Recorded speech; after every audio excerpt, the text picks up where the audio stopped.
Doing great. I'm happy to be here. I'm actually happy to see Rowdy and a couple of people in here. And we'll get to that, man. I'm gonna be giving shout outs to a lot of people here. But yeah, whenever you guys want, we can kick it off. We can start the Yeah, way of course, whatever of way course. you want to start. Just Yeah, let me know, what and we'll do I'll is be here. we'll I'm have gonna pull some people up, Randolph. I'll pull some people up that'll be on the panel with me, and then if that's okay. if you can do it, and we're going to do the uh because we don't want too many speakers up here. So what we'll do is we'll bring the SHIB people up first because they're going to be first to go through their stuff. Absolutely. Um, then we'll do the Saitama. Then we'll do the Safemoon afterwards. So we'll do them in an order. So um, if you can bring up obviously Rowdy's already up here. If you can bring up Hodler, if you can bring up Kelly as well, and Shib Is the Nasty. Are the Doge here? The Doge. Yeah, we got a couple of people who've got Doge. Amazing, amazing. I'm So excited. All right. we'll go through that as well. Okay. But if you can, I'm And just then gonna turn off my mic right now. I'm gonna turn off my no mic, and worries. you guys can go ahead. Thank you. so Randolph, do you want to do any kind of intro? Then I'll do a little intro. And, Yes, yeah. I just wanted to. I just sent Kelly a request, and cool. if you can, I can't see Shib Nasty in you. If you can get his request up as well. Will do. Yeah, basically, welcome to everybody. This is the Crypto Community Summit #2.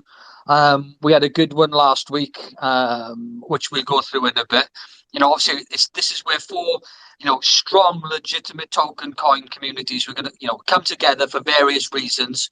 It showed in the last week that we're stronger together with what happened with Saitama in the last week. We can help each other out through the good and the bad. There's lots of good times ahead, but you're going to get some bad times as well.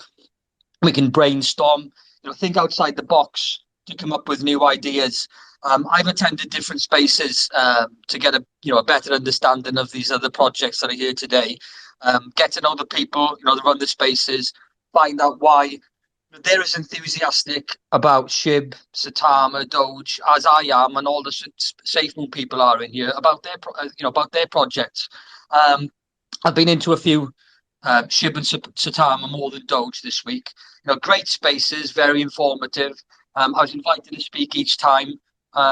So they've got the same goals as I say us, as in the Safemoon army. Saitama had a major problem this week, a few days back, which they'll talk about. We've got their back, and we give them the support with retweets to try and calm the storm for anybody that's a Safemoon holder that has Saitama, because you may not be in their spaces and that kind of thing. The background, basically, I was approached just over a week ago by Shib and Saitama regarding a community gathering to bring the three of our lot together. There's big followings in Shib and Saitama. Just to get us together, 48 hours later, we just held an ad hoc space. There was 650 people involved. 48 hours later, my co-hosts that are here tonight, they basically came to me with the idea. One of them is a Safemoon holder and a Shib holder. I thought it would be a good idea. I know quite a few already of Shib and Saitama. I've already bought some Safemoon and vice versa again, which we'll come on to later. So yeah, first of all, one of my co-hosts, Captain, I keep calling him Captain Hodler. It's Crypto Hodler because it's very close to our own captain of the ship, John Caroni. He's been a US attorney for over 20 years at Intersection IT and IP. We had a great space a couple of weeks ago on Viking Show, where we went through in depth into a few subjects to do with Safemoon and other cryptos. And he's a wealth of knowledge. So, Crypto Hodler, how are you?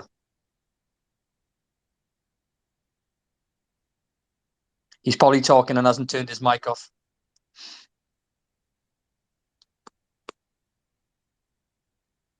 I gave you that really good intro. Hodler. And you need to turn your mic off. On. He's probably just talking to the walls right now. Dear God. Okay, we'll come back to him in a minute. Secondly, we've got Ninja. He's a Saitama advocate, and I've been in a few spaces with him. Again, really enthusiastic, great spokesman for Saitama. We've spoken at length on quite a few occasions in the last week. Been into some spaces, been welcomed in.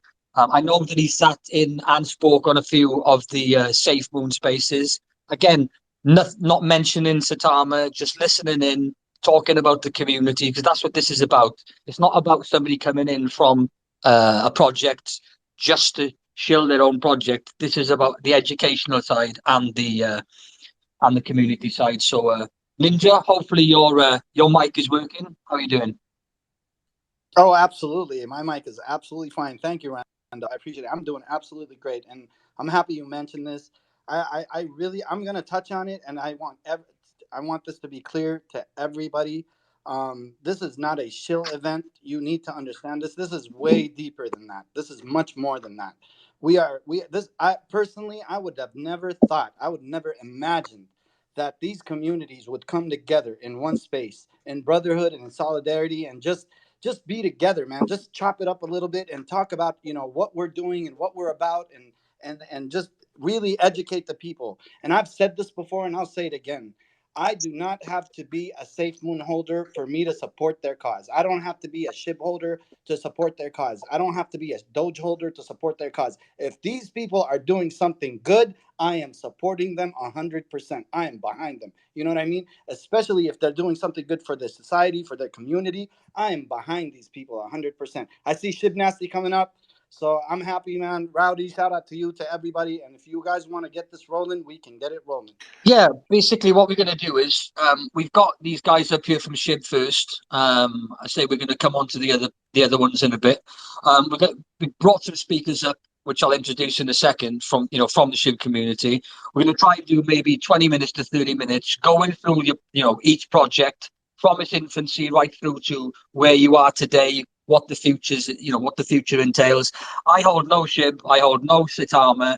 I've had Dodge in the past. Doge, I've bought and sold a few times to add to my Safemoon bag. But this education, based personally for me today, is looking to invest in some of the projects that I know are legitimate because of the following that you've got, because of the volume, etc., etc. So that's one of the things. If anyone has any questions in particular about, for example, SHIB first, just write your questions down. Because what we'll do at the end, after we've listened to all 3 or 4 tokens, is we'll bring a few people up. First, we can bring up a few to speak to the SHIB team, and we'll go from there. I know that we got a few. Yeah, we may as well just kick off then. So first of all, we've got Rowdy. I've spoken to him, quite a few times, and I've been into some of his spaces. He runs and is a big part of SHIB Radio. Great speaker, as his spaces. He calls his spaces in the morning dog walk. It's afternoon my time. Just a quick question, Rowdy. I, I've been in a few of your spaces and I've listened to them. What kind of dog do you have? Because your spaces are on for 5 hours. Your dogs must be fit as hell. He's a mutt. He doesn't have any specific breed. Well, he's jack of all trades. He's pretty cool. Just before we start, Randolph, there's some technical things here. Crypto holder got rugged, so he's just having some tech issues in the back. So Ninja, you got to manage the show the best you can on it there. Crypto holder, if you can hear me, maybe just jump out and jump back in. Sometimes you got to retest on that. But thanks for the introduction.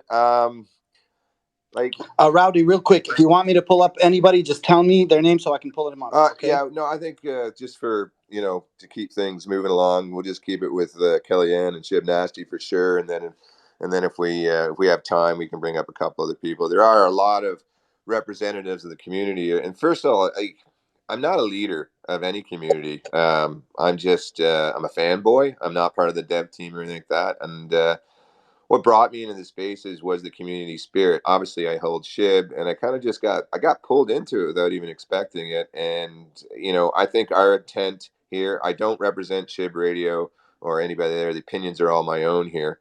But the intent was that community experience is not specific to any token or coin or project here. Safemoon has had its growing pains.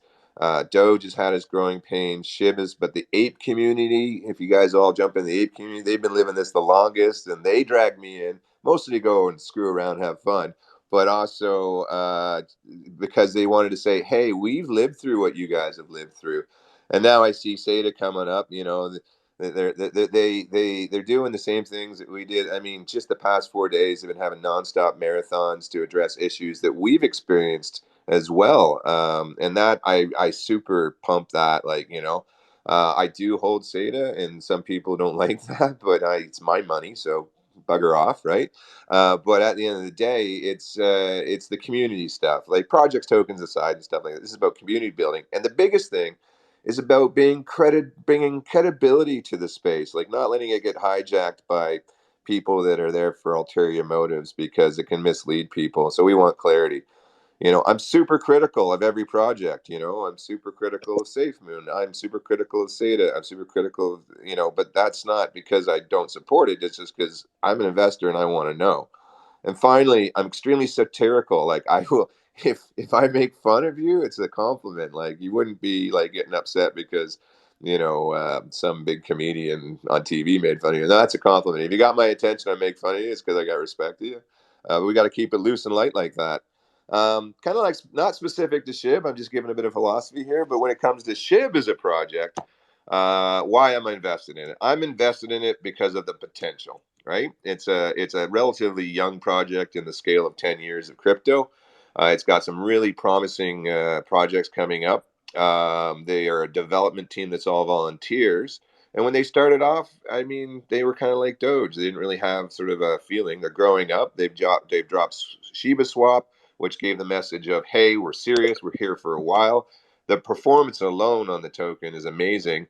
And what's coming next is what's really, to me, is the epoch of where this token's going. A lot like Saitama, right? You know, Saitama. I mean, Saitama's got the promises coming. We're going to see it launch. Of course, it's going to be brand new. There's going to be growing pains and adjustments in that as well too. But what they promise in the long term is great. Safemoon, I mean, like a hell of a lot of transparency by the devs. I mean, Safemoon Sunday, they get up there and they talk about the project, and it's not a echo chamber. It's like, this is what we're doing. These are challenges we're having, you know, because they're communicating with the investors. Doge, well, goddamn, like, what a great community for like just leading the way for developing tokens and stuff like that coming in. Basically saying, hey, we did it, you can do it. Just do it well, you know, do good every day. Like, come on. Like, I mean, how can you hate on something like that? Like, if you do, you should recheck your position in the market overall. And it's great. So yeah, I'm just here in good spirit. I might crack a few jokes. They'll be bad and terrible, and that might drive your traffic down. But that's about it. To really talk about Shib and his experiences, we're going to hear from Shib Nasty. We call him the professor. The man is in and out. He knows all the technical stuff. And there's Kellyanne, who's jumped in here. What excites me about Kellyanne's vision is she wants to see the adoption piece. I'm kind of speaking for her, but this is what I see her. She's pretty cool. She's a bit of a nerd, but she's cool. Basically, the how things like SHIB and cryptocurrency at large can be adopted on a wider scale throughout the business communities and supporting, small businesses and expanding those ideas, and just getting it into like your brain. Cryptocurrency is the future of the economy. And we talk to Now Payments all the time. You know, projects like that really excite me. We see like AMC CEO coming out and using their payment service to onboard crypto, and it's just such an early time and exciting time to be alive. And I think something like this is extremely important to move away those barriers that we've seen, and just kind of like the rivalry, which is okay. It's good to have rivalry like sports teams, but just sort of sit there and say, we're investors. This is our money. I want to know. I want to know what my money's doing. Okay, I babbled on. That's my pump for today. I'm going to stay up, but who do you want up next? Do you want to hear about the project? Do you want to hear about Kelly's views on it? You guys are the running the show. You pick. But I thank you for the platform. Yeah, yeah. What we want to do is I'll introduce Shib and Kelly, and then I just want you three to have the floor just to explain from A to Z what you got, why you came into Shib in the first place, what the project entails, as if I knew nothing, and as everybody in here from say Safemoon, for example, didn't know anything about Shib. I can talk for hours about Safemoon from A to Z. I want you You guys sure to kind can, of do the Randolph. same. You sure can. Um, and I know you've done it already, but yeah, no, yeah, Shib Nasty, another major player in the Shib spaces. Great to have him here. He's got a long-term vision of Shib, from what Crypto Hodler was telling me. So we obviously Nasty can start off the conversation and take it from there. After I've introduced Kelly. So how are you doing, Nasty? Hey, good morning, everybody. It's a blessing to be up there. Thank you for inviting me. Happy Saturday, right? Um, in this space, yeah, it's very unique what we're doing right here. It's not often that you have communities from separate reaches of the crypto space that actually get together and say, hey, it's okay. There's so much FUD and lies and people fighting back and forth every day saying, hey, my crypto's the best, your crypto's crap, and this and that, right? And for me, that gets old after a while. I think, like Rowdy said, these are our investments, and we pick and choose out of the hundreds and thousands of cryptocurrencies that are out there, and a lot of us have decided to settle where we're at, right? And yeah, so regarding Shib, I've been with Shib for quite a while. I don't want to say since the beginning, but shortly thereafter, and much before Shiba Swap launched, and so I'm very knowledgeable about the Shib program itself. And so I can talk about that a little bit in detail if you'd like. Not too much, but just kind of the major aspects regarding it. Yeah, that'd be great. That'd be great. Okay, so last on the list then for the Shib guys and girls is Kelly. Kelly Ann Collins. She's the CEO and founder of Vault Lab. Prominent, Shib member. I think each time I've been into a Shib space, she's been in there and as a speaker. She's a member of the Female Founders 100. That's a group of the top female entrepreneurs in the US for 2021. And she's one of those trailblazers. She's bought Bitcoin at an early stage, so she's been in crypto for quite a long time. So it's great to have Kelly in here as well. How are you doing, Kelly? Hi there. Thank you for asking me to join. It is an honor. I actually own all of the everything that that you're featuring today. So I do have Saitama, I have Doge, I have Safemoon, in addition to Shib. But at this point, I have more Shib than anything else, even my Bitcoin. So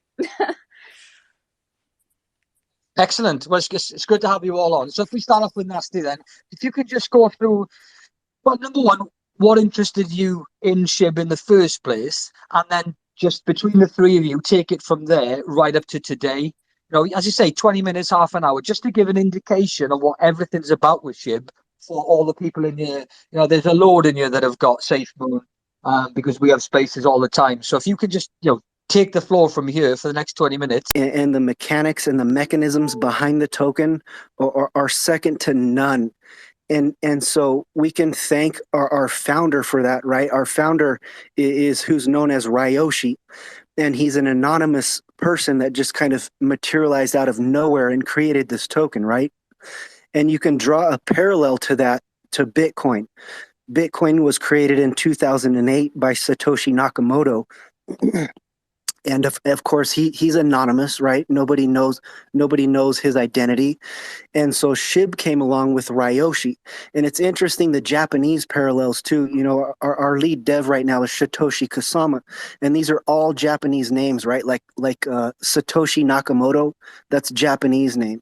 Ryoshi is a Japanese. And if you read the Wolf paper, like I said, there's an underlying Japanese philosophical premise behind the whole token, to where it's not just about making money and gains. It's about helping everybody to bring everybody into the space so that we can all make money, so that we can become philanthropic later on in life. As our bags and our money increases, we can start giving back to humanity more. And so that's part of Shib, is that you can buy in and you can get so many shares for such a low price. It allows mothers and fathers and brothers and sisters and people from all over the globe to buy in at a low price and get a lot of shares. And as that matures, right, once once it hits a penny or $1 and whatnot, SHIB is literally going to make millionaires, more millionaires. The greatest transfer of wealth will be most likely because of Shiba Inu.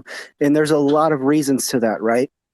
Like I was saying, the utility and the use case, and you get into what's called decentralized finance, and that's finance that sits outside of an exchange, right? Outside of out of big banks and centralized authorities.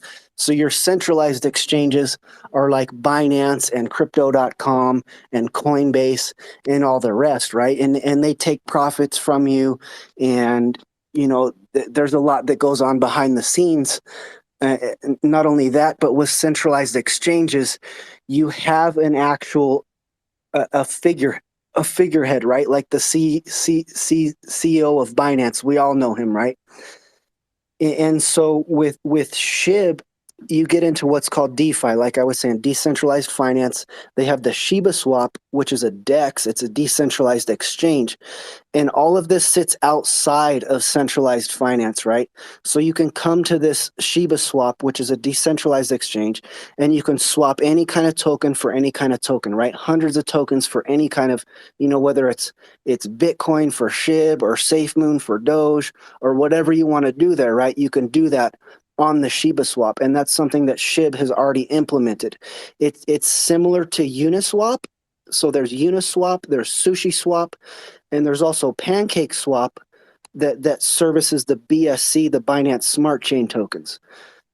So what sets SHIB and the Shiba Swap aside and in its own niche, besides Uniswap, right, is that for one thing, we have no central leaderhead. It is truly a decentralized autonomous organization, a DAO, right? Because eventually SHIB is going to be governed by the people, the holders, right? With what we have Bone token also. And the Bone token is similar to Unitoken in that Unitoken is the governance token for Uniswap, while Bone is the governance token for SHIB. Now, so that's one thing that makes SHIB an extremely unique project, is that it truly is leaderless, right? It has no known central authority, which makes it the epitome of decentralized finance itself. No leader, no figurehead, governed by the people, right? So this is a very, very unique project in the crypto space. People talk about gas fees, right? And that's associated with anything that's on the Ethereum blockchain. You have your major blockchains, you have the Bitcoin blockchain, you have the Ethereum blockchain, you have Solana, you have ADA, right? Those are up and newcomers. But literally like 95% of the traffic, 95% of all the smart contracts, anything and everything is literally on the Ethereum blockchain. And that's why the fees are so high, because it's so congested. Crypto is growing in such an exponential manner that there's congestion of these people trying to do these smart contracts, of trying to do these exchanges and these different things that are happening on the blockchain. Well, again, another thing that sets SHIB apart is that they're creating a layer 2 blockchain. It's called the Shibarium. And what's going to happen is that's going to eliminate gas fees for anybody and everybody that uses the Shiba Swap and things inside of the SHIB ecosystem. So the Shibarium is going to come out within, say, 3 to 6 months, in my opinion. And it's really going to be game changing, because you're not going to have to pay gas fees, and literally everybody is going to flock to SHIB and the Shibarium and the Shiba Swap to be able to make these decentralized finance exchanges. Now, I know I've been going on a little bit long here. I appreciate you bearing with me. I mean, there's just so much with the SHIB ecosystem. Like, I could literally speak like a half an hour or an hour. I haven't even touched the surface on this thing. Like I say, a lot of people just know about the SHIB token itself, right? And there's mechanics and mechanisms in there that I believe is easily going to propel it to 1 cent and to $1 eventually. A lot of people don't know the underpinnings and how huge the coding and what's going on with the SHIB ecosystem. Like I said, we also have Bone token, which is the governance token. We have Leash token. You may have heard of that. It's like a store of value. It's also a utility token. And then there's also a bunch of satellite tokens, right? So we refer to SHIB as like the trifecta. The three, right? The bone, leash, and SHIB. They're kind of like the sun, and it has planets that go around it. Well, these planets I refer to as satellite tokens, and they're all interconnected to the SHIB ecosystem. You have like F9 token, right? And F9 token is going to be the launch pad for Shibarium in the ecosystem. So the holders of the F9 token, right? What's going to happen is you have IDOs. They're like ICOs, initial coin offerings, but these are initial decentralized offerings. And keep in mind, okay, DeFi is in its infancy now, and experts are predicting that DeFi itself is going to be a $3 or $4 trillion machine on its own, and that's more than the entire crypto market cap itself right now isn't even quite at 3 trillion. So they're saying that DeFi is going to be $3 to $4 trillion within a few short years here. So as I was back to the satellite tokens, right? So this F9, it's going to allow these IDOs. So you're going to have access to coins that are coming up in the DeFi space through holding F9 token, right? There's all kinds of these. There's UFO token. There's Starlink. It's a metaverse token. There's Dogelon Mars, right? Vector Scope, Vemp token. There's gaming tokens. There's metaverse tokens, right? There's even what's called a freelance work token, and that's the WOOF token that's coming out, and that's going to allow. See, freelance workers, they've been discriminated for years. There's only two like huge major platforms that allow freelance work. And they take their money, they're treated unfairly, these freelance workers, right? And so this WOOF token, it's a crypto that's going to bring in freelance work into the space, and they're going to be treated fairly. They're going to get rewarded for their money. They can even be paid in cryptocurrency. So the list just goes on and on and on with SHIB. Like I said, I could literally talk for like a half an hour on this. But I think that gives you an idea of what's going on. It's a lot deeper than people think it is. Like I say, it may have started out as a meme coin, and that's part of it. That's part of Ryoshi's vision, was that kind of like a Trojan horse. It was implemented into the crypto space kind of in disguise. And once you do your research, you're just like, oh my God, like SHIB has utility and use case and tokenomics, and that's not even touching on stuff that probably Kellyanne knows, as far as like worldwide mass adoption, right? Like we're teaming up with the AMC apes right now. The CEO of AMC is considering accepting SHIB as a form of payment. Newegg just last night, a major electronics company, is in the works with talking with Satoshi Kasama regarding adoption on Newegg, and the list just goes on and on and on. So I appreciate your time, and I'm not shilling. I'm just providing information. I hate that word shill, right? I think that's a bad word, and I can't really. I don't use that word typically. I say promote, because in this space, I think that we need things that are truthful and honest. There's so many coins that just get launched, and people have flocked to them, right? Not even reading their white papers, not even knowing what their utility or their use case is. And next thing you know, their money's getting took, and then they just move on. And there's so many choices, right? We have hundreds of thousands of different choices. And so I'll finish with this, is that there's a reason right now that SHIB, is number 11 in the world of hundreds and thousands of cryptocurrencies. Part of it is because of the army. It's a great movement, but also it has to do with some of the stuff that I spoke of, the utility and the tokenomics and the use case that are happening. So thank you, guys.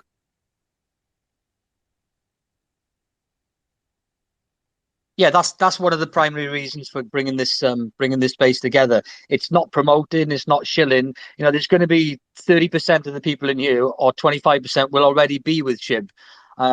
Some of them already will have, like Kelly said, she's got all 4 coins. I've got 50%. So it's just informing the people who will already have SHIB, as well as people who might want to invest, rather than bringing in projects that are, as you exactly just said, 3 weeks old or 2 months old. So yeah, it's all about the education. Before we move on, two things. One, crypto hodler, you're back. Can you hear me?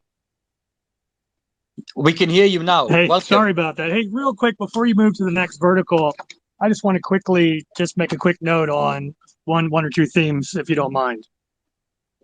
100%. Thank you so much. Thanks, everybody, for coming. First thing, it's been touched on a little bit, but the power of this community, and I mean the big community, right? 4 million Doge holders, 3 million Safemoon holders, 1 million SHIB holders. Saitama is one of the fastest ever to grow to 250 million holders. Certainly overlap between them, right? I got a few, I've got 3 of the 4, looking for the 4 soon. But there's at least 6 million strong here. And if we support each other, the collective impact is absolutely game changing. We see that with our cousins in the Ape Army and how they literally saved the company, right? They saved the company from short sellers. Rowdy knows it all well. He knows those folks. And now AMC is integrating crypto in their payment system because AMC CEO Adam acknowledges the collective buying power of this community.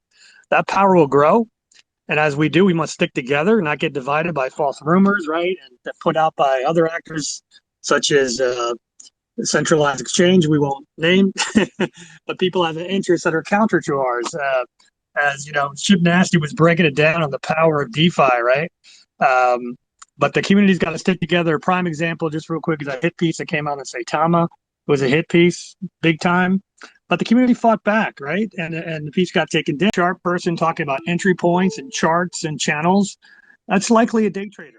They're often very smart folks with advanced knowledge who play really, really important roles in the system, right? But that's a very perspective that a long-term look who's done a deep dive on the ecosystem and believes in the long-term utility, kind of like Chip Nasty, right? Or Professor Nasty, as we like to call him. And he did a great job of summing it up. So my point is, people have different perspectives. It's okay to have short-term interests, long-term, medium-term. You might even have all three. That's all good. But in closing, crypto and DeFi is hope, right?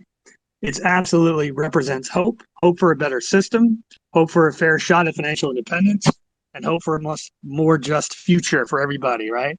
Behind each of these icons we're looking at in space is a human, right? Human hopes, human dreams. We need to remember that when interacting with each other. And so, speaking of awesome, there's a lot of great people here. So I'm going to hush up and go back to Randolph and get some people, get to the next vertical. Thanks for listening. Yeah, with great power becomes great responsibility. I think you need to calm down on your Spider-Man watching, Hodler. Rowdy, from the start then, you've obviously got some of the coins, some of the tokens. What brought you into SHIB? And, on the ecosystem part, if you, go into a bit of depth on what excites you.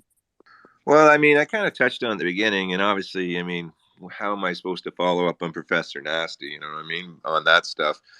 Okay, so what brought me into SHIB was the fact that I've been trading for quite some time.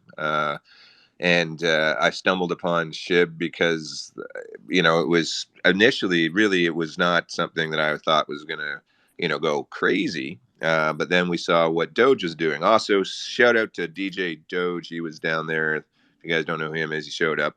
And then I got into it. And then, as I said, there was an evolution, right? So SHIB saw some price action. And then they said, hey, look, we should do something with this. And they brought in the devs. And they got some dev teams in it that took it to the next level with the Shiba swap.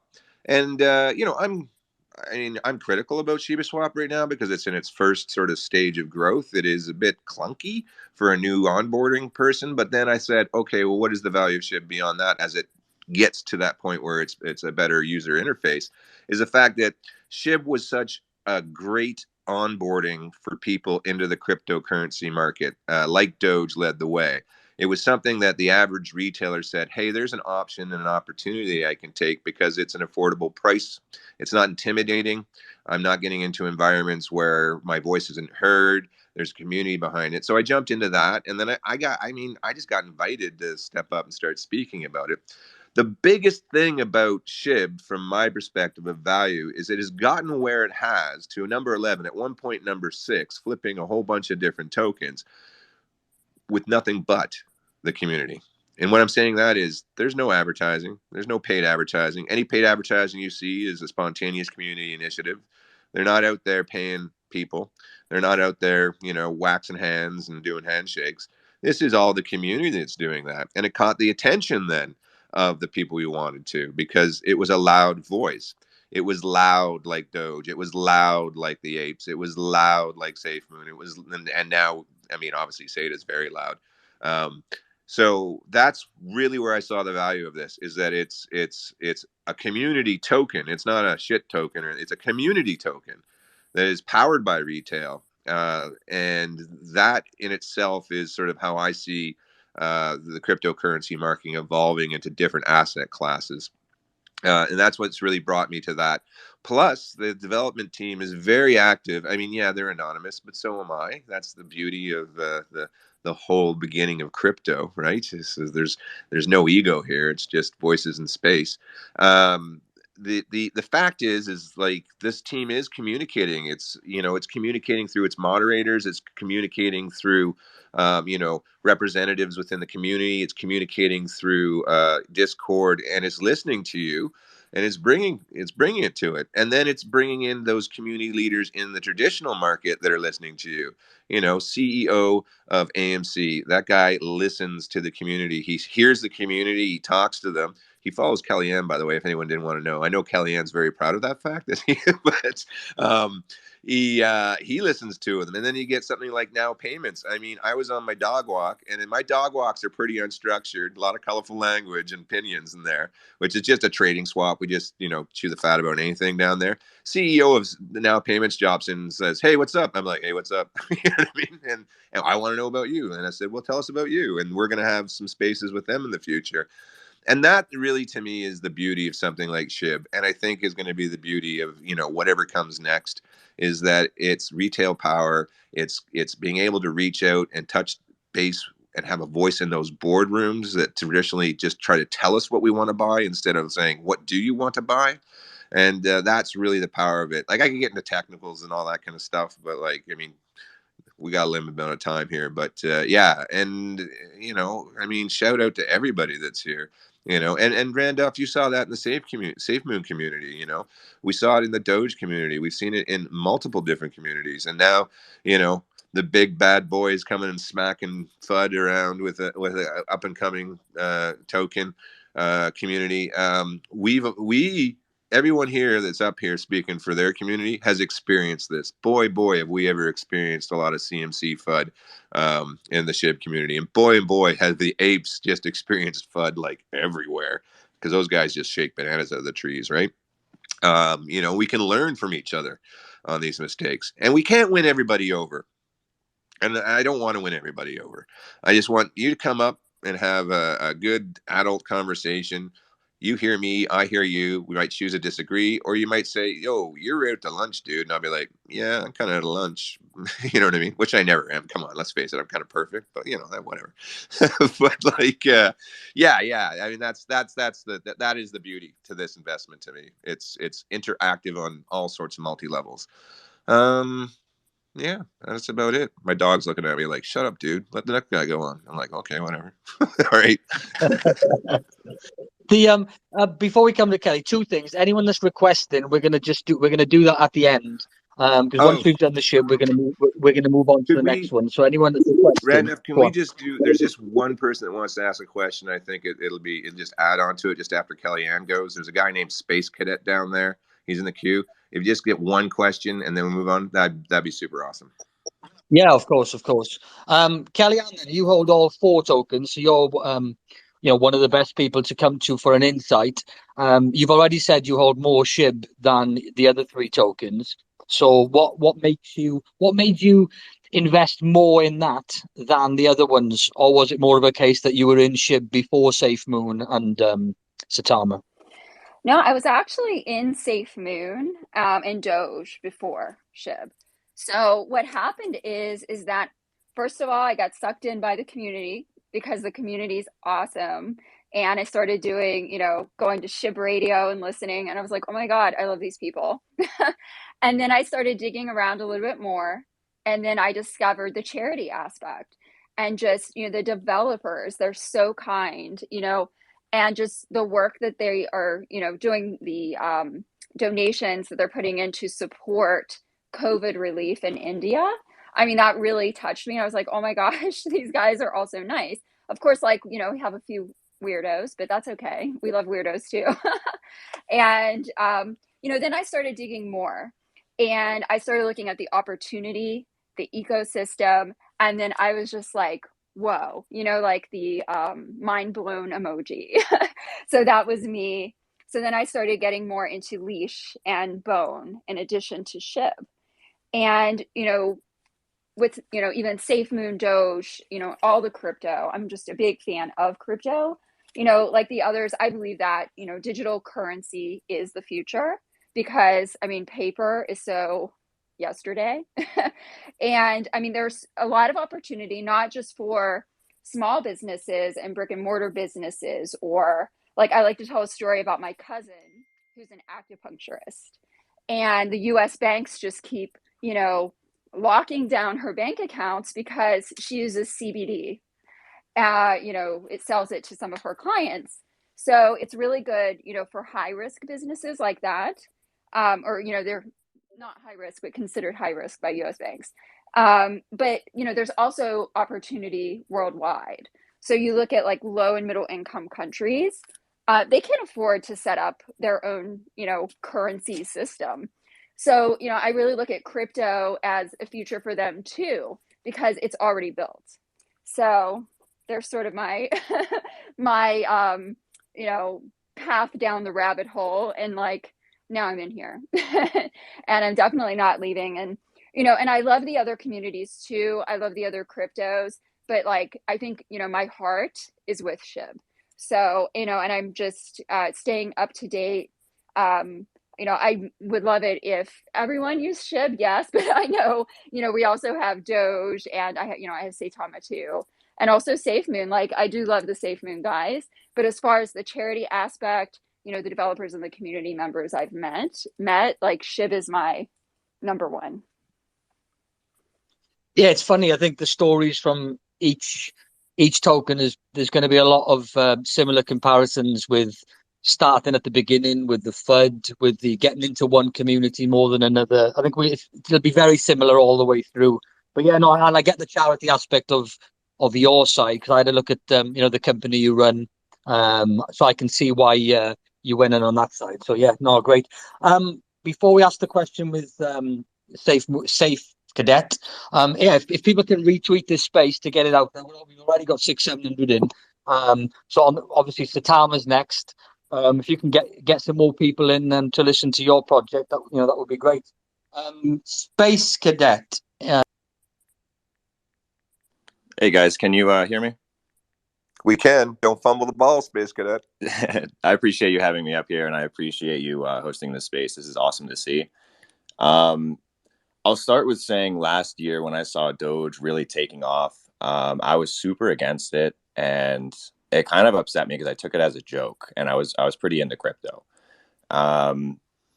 But I also didn't do my research. I will say just about a month ago, I went into a Doge space, and I was actually given Doge for free by the community that was saying, do good every day. And I was like, wow, like this is what I was hating on for the last year.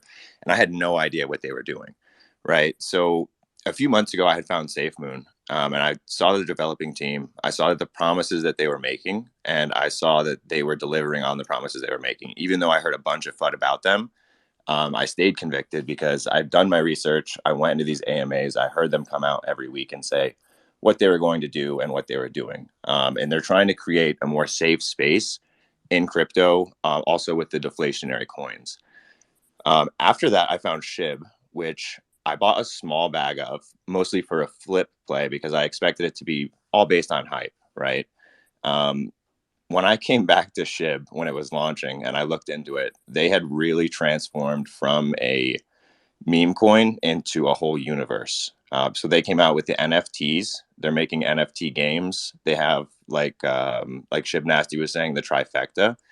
And most people look at it as surface level. They look at it as like, oh, it's a Shiba coin, but it's so much deeper than that. It teaches people about liquidity pairs and pooling. It teaches people about NFT gaming. It teaches people about NFTs. Like, people don't even know about this yet. So I respect Doge now because of how many new investors it brought into crypto and opened its eyes to it. And I respect Shiba because of the direction they're heading. And they're really at the forefront of the NFTs and the gaming and the staking, just showing people what this universe is about. And I just appreciate all you guys. I hold all 4 of these, and I would just recommend to anyone who goes into spaces and talks badly about other cryptos, like, do your due diligence first and see what they're doing, because almost all these cryptos they're developing teams make promises and they're doing it.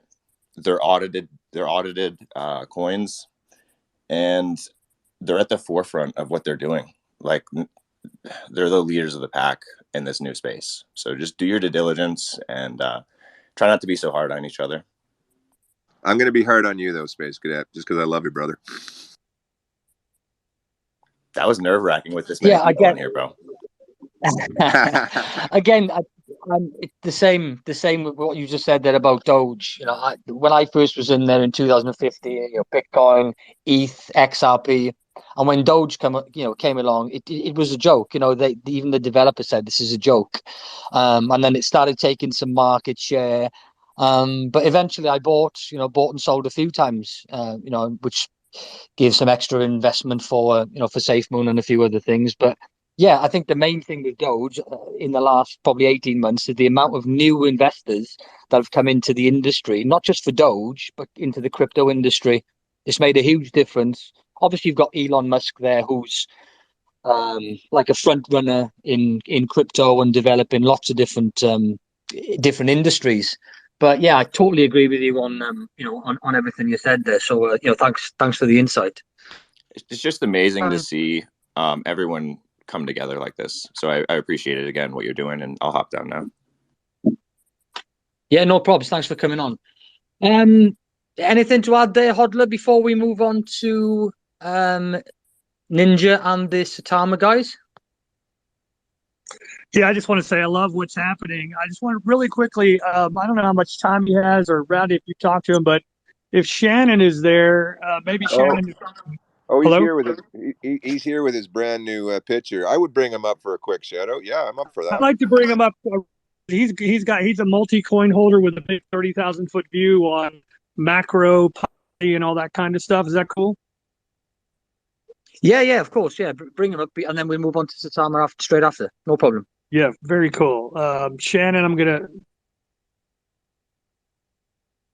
send you an invite.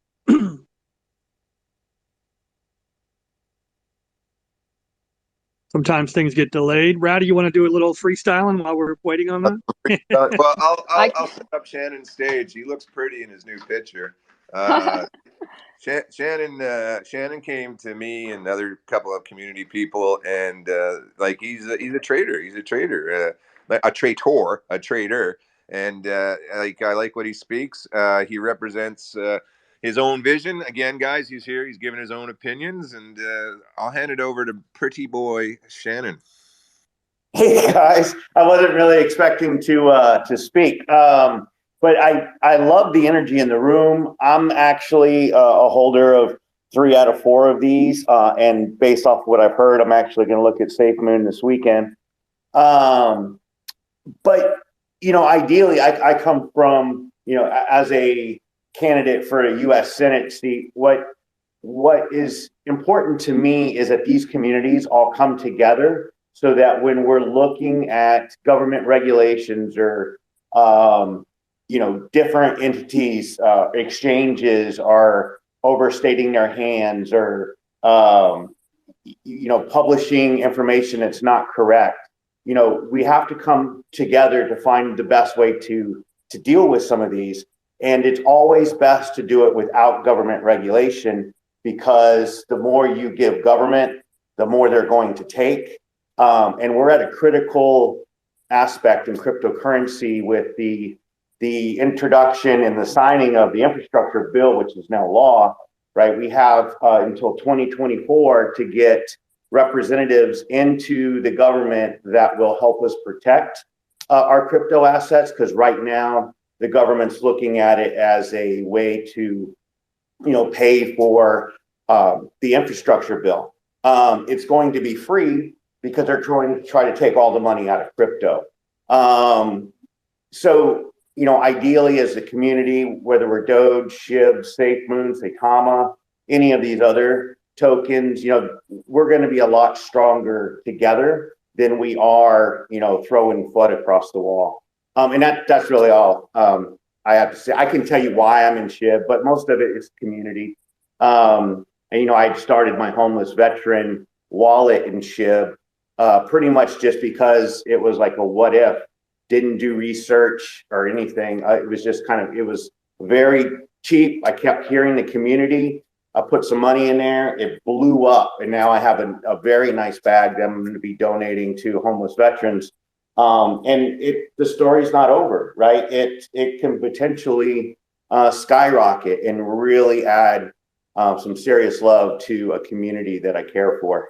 I don't mean to grandstand anymore. That's kind of my story, my position, and I appreciate you inviting me to speak. Hey, Shannon. No, Shannon. Oh, sorry, Randolph. Shannon, thank you for your service too, and all the stuff you're doing for vets is awesome. We recognize and honor your service and appreciate it as well. Go ahead, Randolph. Yeah, thanks for coming up, Shannon. And obviously, if Safemoon is the one of the four you haven't got, stick around and have a listen to what the Safemoon guys have got to say. That you'd be interested in the education on that side. Absolutely, I would love to. Yeah, let me just interject too on what Shannon was saying. Shannon, I love you, man. We've been so proud of you and happy to have you in the SHIB Army since you came on board. And regarding what you were saying, there's a lot that's happening. And I think, Randolph and Crypto Hodler, Rowdy, Kellyanne, I think we're all up here because of this larger purpose, that's beyond our tribalism and our self-seeking gains, and it really comes down to divide and conquer, right? And that's what the elites have done for millennia, right? They divide people, they separate people, and they get them into their tribes, and the tribes war back and forth, right? And that decreases our power. And so by sticking together, right, and maybe we can implement more and more communities. Maybe this can continue to grow to encompass a large mass united crypto movement, right? To say, no, what you're doing is not okay. We're setting boundaries here as a crypto community and coming together, right? Because when we come together, our numbers increase, our energy increases, the whole mass of the movement increases. It's no longer this divide and conquer mentality. It's a together, and let's move forward and evolve as humans in this crypto space, right? So that's an important concept, I think, that's happening right here, right now. So I just wanted to add that, Shannon, to what you were saying. Thank you. And the people said, amen. Absolutely. I think just to add to that, everyone starts off to make money. I was saying this, I think, a couple of nights ago in one of the Safemoon shows. You literally you go into. I went into crypto to make money, whether it's Bitcoin or whatever. It doesn't make any difference. It's kind of a lonely process. You buy your coin and you just wait, and that was 4 or 5 years ago. Now, because the uptake, the adoption is getting more and more. Twitter Spaces have come on. Yes, it's in beta, so it's not great, but you just get sucked into Spaces. And I've had a few people message me this week, that they're addicted to Spaces. They're in probably more to the detriment of their family life. But you get into Spaces and then you become friends with people, across the pond. Obviously, I'm in the UK. I speak to probably more people in the US now than I do to my friends in the UK. But it's a family, and we speak to people now on Zoom. I've had YouTube videos with quite a few people that I know on the Safemoon, in the Safemoon army. And then the next level is this, which is joint communities. So a perfect example is this week with Saitama, which the guys will talk about in a minute. If they'd been on their own, they'd have had X amount of retweets, they'd have had X amount of backing against CoinMarketCap, Binance, whatever you want to, whichever way you want to think of it. But to have the power of all the SHIB guys, the Safemoon guys, retweeting, getting it out there 3 times quicker than what one group would have got, it was gone. It was gone within whatever 24 hours, 48 hours. The damage was done, but the strength of communities coming together, that's a perfect example of what we're trying to do. So what we'll do now, if we move on to the Saitama guys, so we've got Ninja. He approached me last week with Hodler as like an advocate for Saitama. We got together on Messenger, and we went from there. So how you doing, Ninja? Absolutely. Thank you, Randolph. I'm doing great. I'm doing marvelous, man. And just, hearing from the SHIB army, just lay it down. It was so beautiful, man. I love it. I'm a SHIB holder, by the way. I just want to put that out there. Francisco, they're also from the Satama community. So I'm going to pull them up and then just start right there. Yeah, Guys, I if you just can sent. introduce them, obviously you will do more justice than I will because Oh, you know absolutely. them a lot better Absolutely. than I'll I do do. that. I'll do that definitely. I just want to make sure they came up here. So Francisco's coming up, and here you go, Miguel. I just added you. So yeah, let me just real quick address what happened just a couple of days ago, and after that, I'll tell you how I got into Saitama, and definitely I also want to mention how I got into SHIB because this is very important. People need to know this information.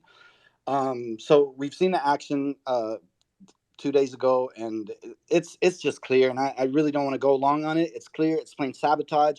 You guys have more experience than us. We're a project that's just coming out.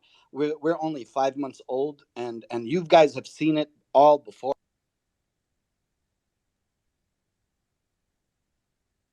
us. And to be honest, investing into crypto, and I've seen the ups and downs, and I've definitely witnessed the most monumental crash in history, the one that happened in 2018. So, and I got hit bad, but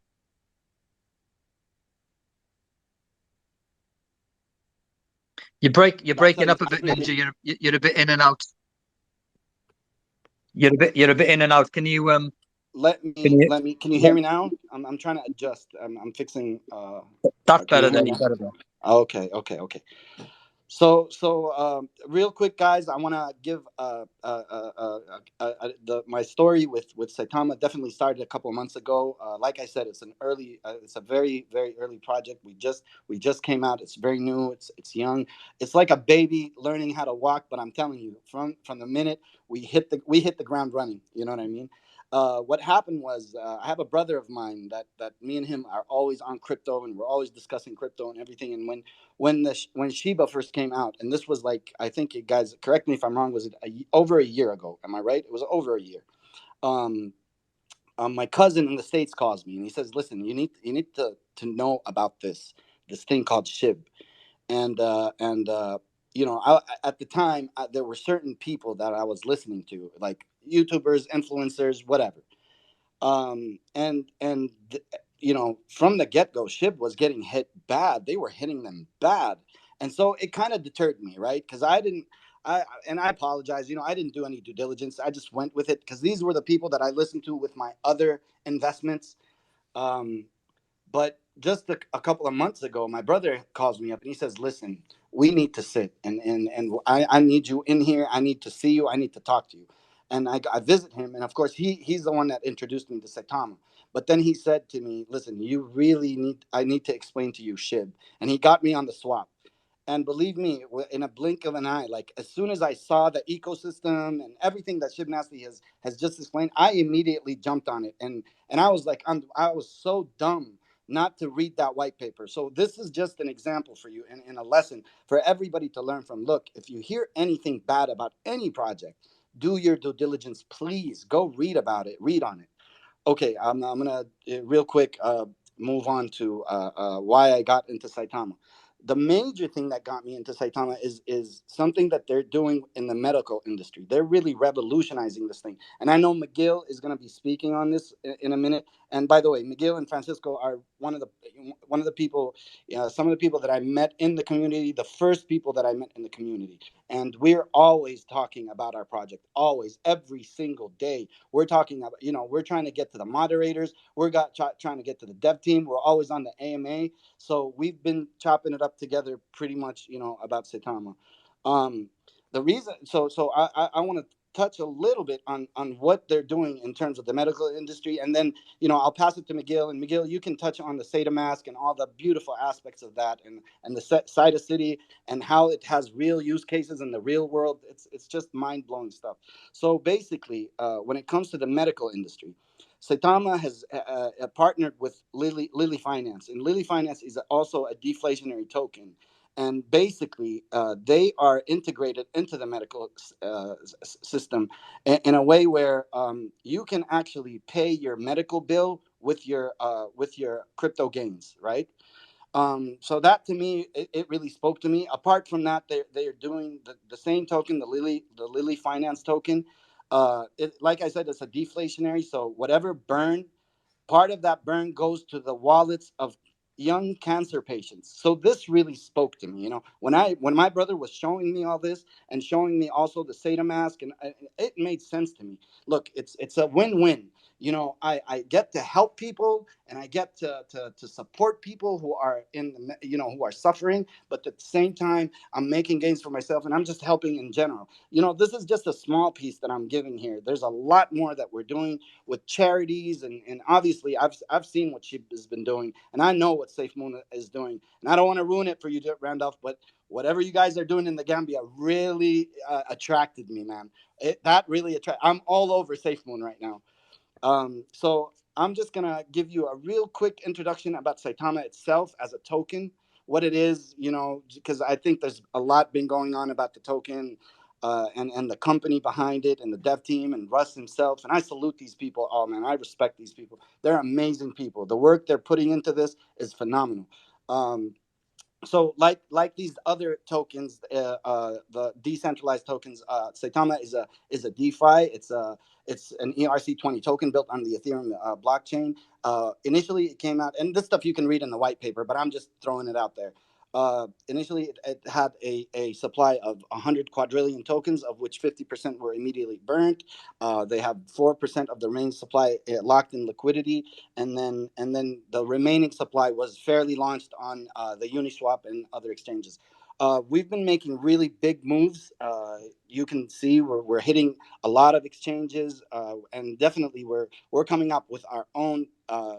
With our own exchange. So when people say, and this is really an understatement, when they say the SataMask is a digital wallet, that is a complete understatement, man. The SataMask is much, much beyond that. And I'll pull in McGill right now, and McGill can probably introduce you guys to the SataMask and touch on some of the aspects of the SataMask.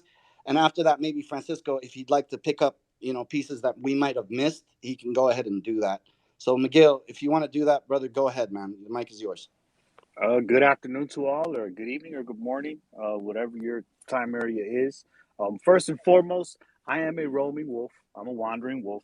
I'm sure Safe Moon Chris has seen me in Safe Moon After Dark, and Safe Moon Young has seen me in Safe Moon during the morning and during his shows. I jump into SHIB areas. I'm a gatherer. I gather information. But about SataMask, I hesitate to call SataMask a wallet. I prefer to call SataMask a platform.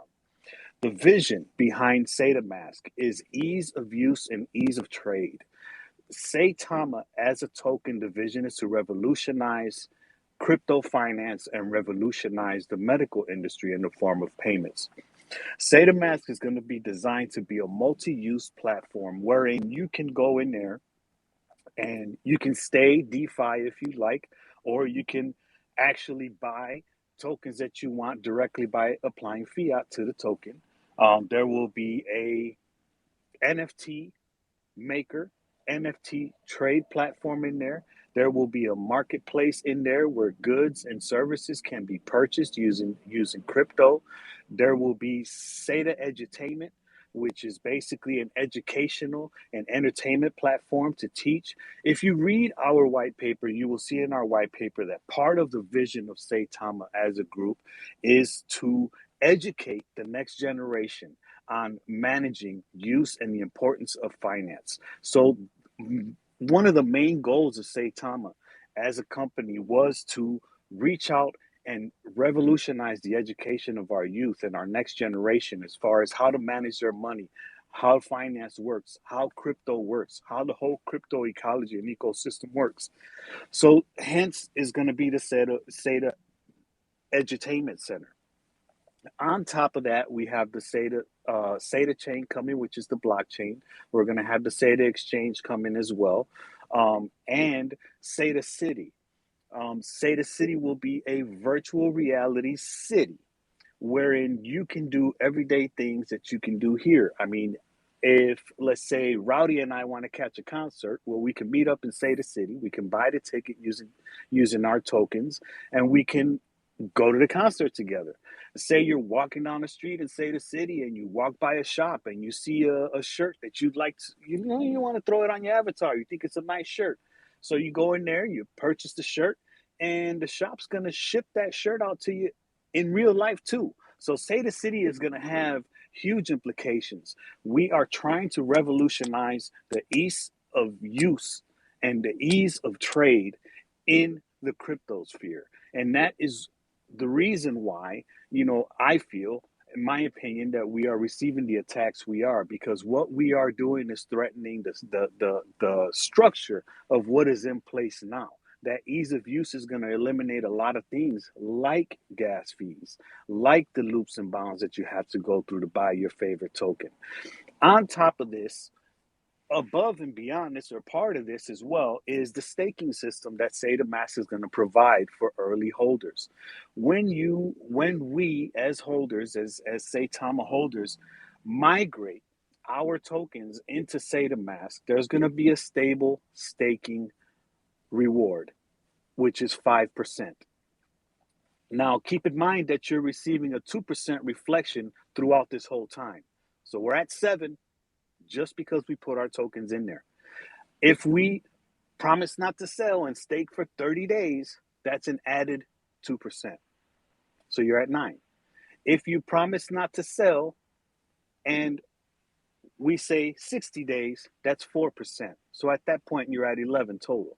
If you promise not to sell for 180 days and you stake them for 180 days, that is a 6% dynamic staking reward on top of the 5% staking, stable staking on top of the 2% reflections that you're receiving.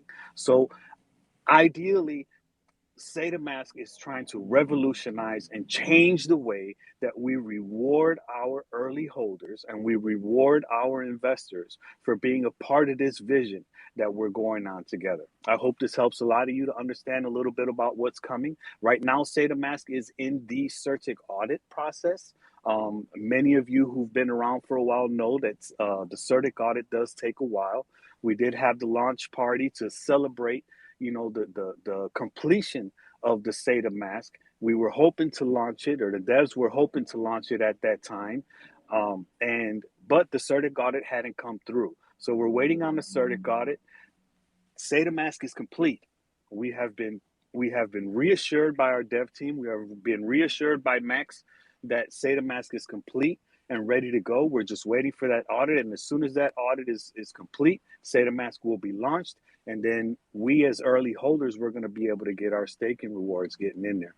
Hope this helps you guys out. I hope you guys have a blessed day. Thank you for having me up. It's been an honor. And Safemoon Chris, man, you make me nervous just being in here while I'm talking, man. I love you guys. Thanks a lot. Good stuff. Appreciate you, Miguel. Francisco. Real quick, Francisco, if you want to add anything. I mean, how can I follow up after something like that? Literally, like word for word, I couldn't have said it better, Miguel. That was awesome. My journey with Saitama, honestly, it's kind of a blur, but I can tell you this: it definitely had something to do with One Punch Man. So anybody that knows me, I am a huge anime guy. It started off with Thundercats at a very young age. Most people don't know this, but Thundercats is not an anime. It was actually illustrated in Japan, but it was produced in America. So just a random thought there. But anyway, so I got into Saitama, and at this point, I'm already holding SHIB. I've held Doge. I kind of dove in head first into the crypto space a couple hours before Elon went live.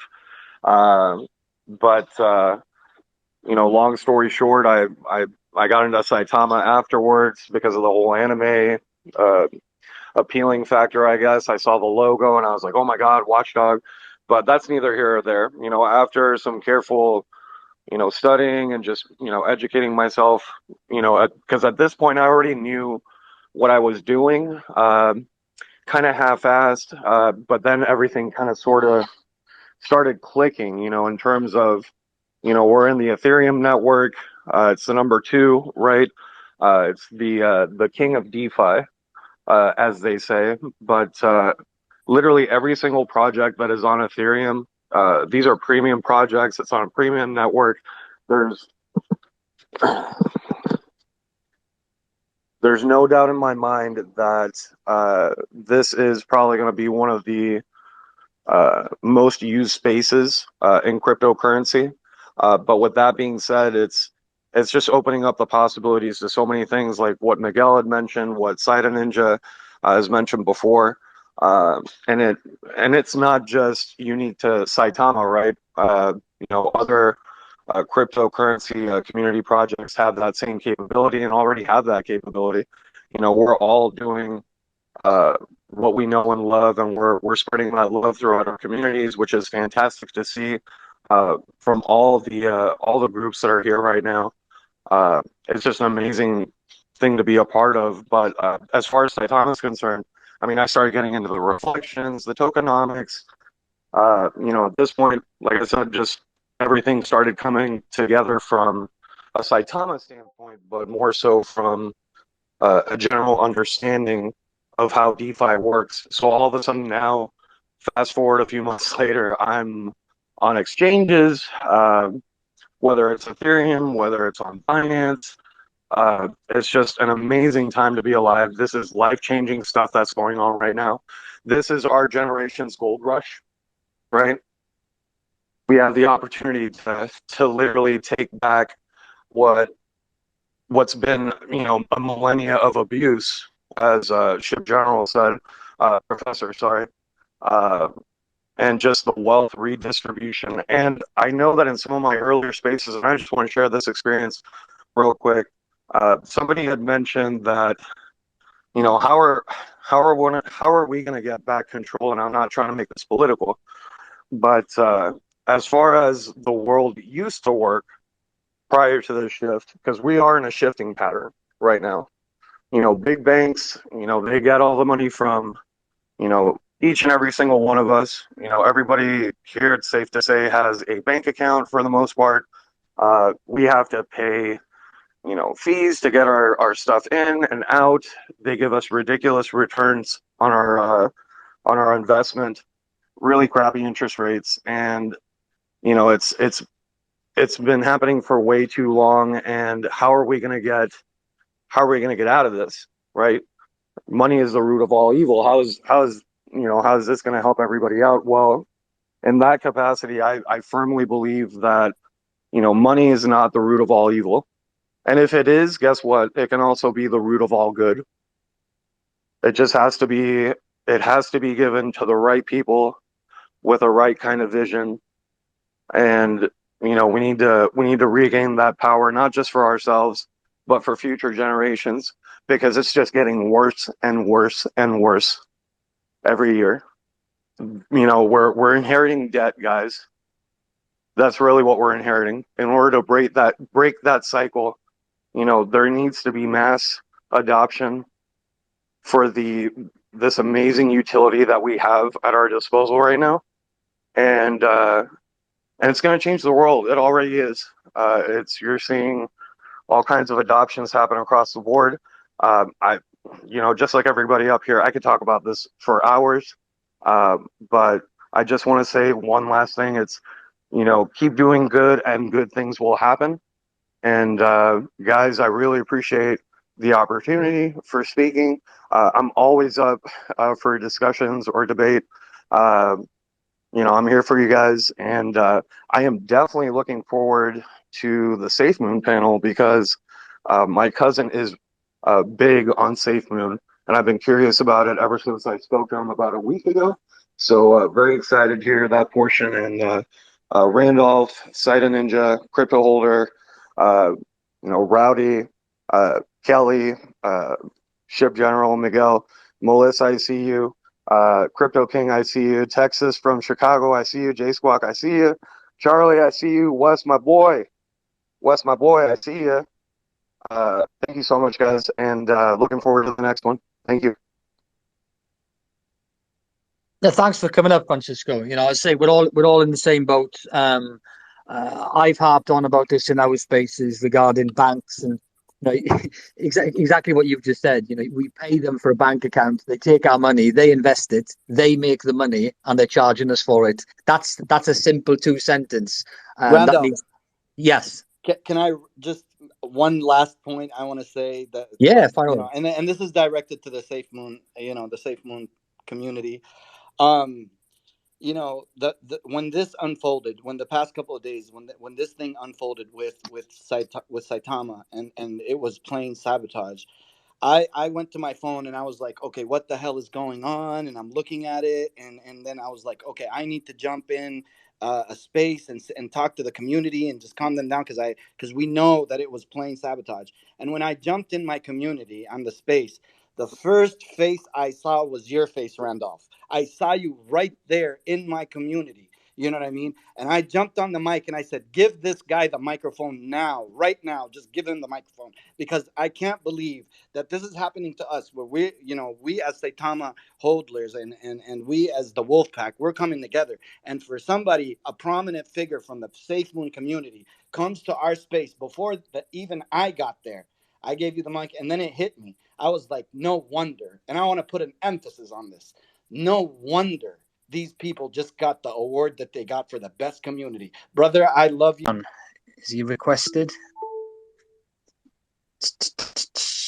Rocky Man, still not appeared yet. Okay, first of all, then, in reverse order, we have Jeremiah. He's already been mentioned by Ninja.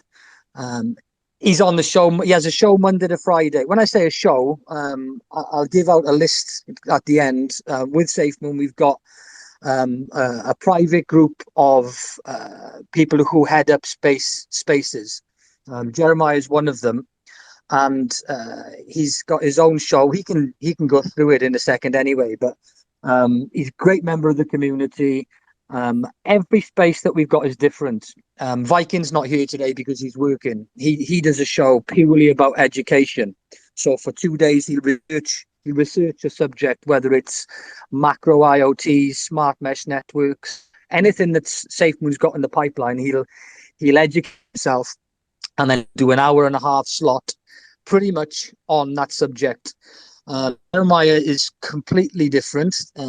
He'll have music, he has guests, has piano players, he has myself and Gandalf on there. It's just completely the polar opposite. He can explain it in more detail, but it's good to have you up here, Jeremiah. Hey, it's good to be seen. It's good to talk to you. Absolutely, Randolph is such a great guy, strong pillar of the community, and I appreciate all the work you have been putting in and doing. This is a beautiful, beautiful space. Please, y'all need to give Randolph some like hundreds, man, because he's killing it right now, man. Much love to you, man, from the Shiba and the Safe Moon community. Those, all the above. I appreciate you guys and everyone else that's in here. I really appreciate you guys being here because right here is something that we all been talking about and it's something that's overdue. Coming together, talking, and relating to one another and celebrating the things that we have in common and the things that we have different. And that's what we kind of do on the Safe Moon water cooler. Is that we want to bring that energy, we want to bring this pretty much start your day off in the right direction. Bringing the joy because we got so many negative things that we are around every single day. And how you start your day off matters. And so we try to do that right here at 10 a.m. Monday through Friday. We kind of go to 12, 12:30. Then we go into Viking show. He has a great show, Safemoon show, and he really brings down the facts and put the education out there. We do that too, but we kind of add music and kind of add a little, fun. We bring some. We just had what was it? Crypto King from the SHIB community in our space, and we interviewed him for. Yeah. Can you guys hear me okay? For some reason. Yeah. You broke up for a second. Yeah, carry on. I'm sorry. Twitter is it's a little funny. I could have swore I just heard someone else's voice, DM voice. I'm just like, I don't know what's going on. I wasn't sure if I was in the blockchain, but either way, I'm so happy to see this happen because again, we're going to be family or extended family, and you guys have such a great panel of folks. From the Sheeb Ninja, I appreciate you, man. This is a great guy, and I really appreciate you, and also Gandalf too as well. And I'm looking forward to getting to know everybody. And this is, please feel free to come out to the Safe Moon water cooler. We talk about everything, mainly Safe Moon, but we talk about everything. It's just what it is. It's a water cooler. Great music, great fun, and we meet friends. So, yeah, I can't wait to see what happens next in crypto together.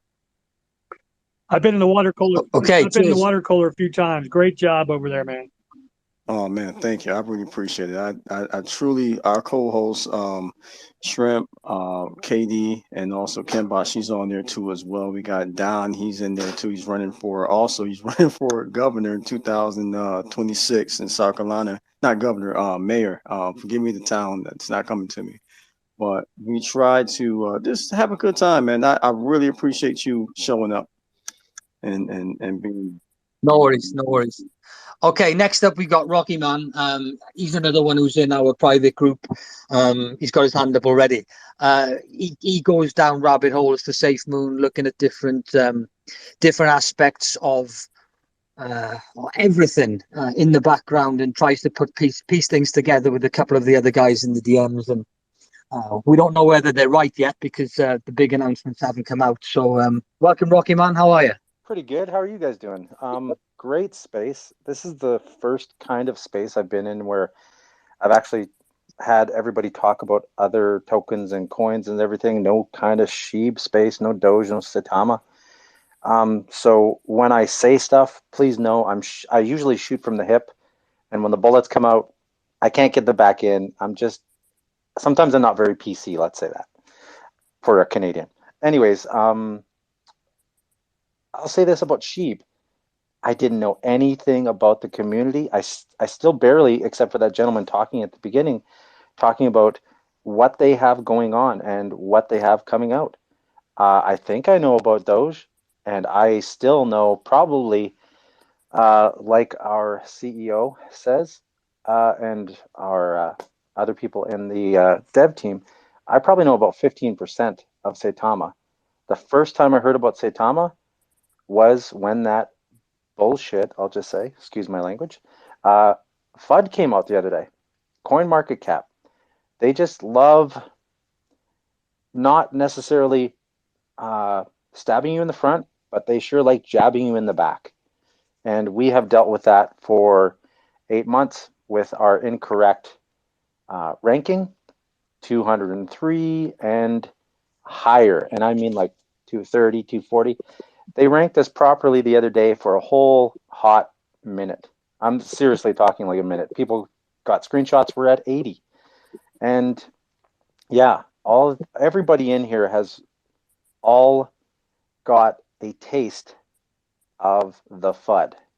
And sometimes it's spoon-fed for days on end. And that's all you get. And it's disheartening when you know what the Sheeb, Doge, Saitama, Safemoon armies have to endure, and you know the truth. You know why we're here, what we can do.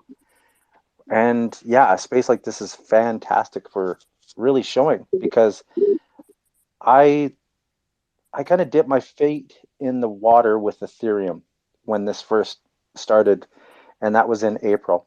And I was in there for about a week. I made $1,000 in a week of being in there. I thought it was just insane. I'm like, what the hell am I doing? I've never invested in anything. And I made $1,000. I'm like, what the hell? Okay, I'm going to cash out. Oh, okay, now I have $800. Well, still, that's fantastic returns for a week of putting money into something. You got to admit, that's just crazy. And when I looked at Safemoon, I thought, well, what is this? Safemoon. And I don't know if it was like God saying, hey, try this out.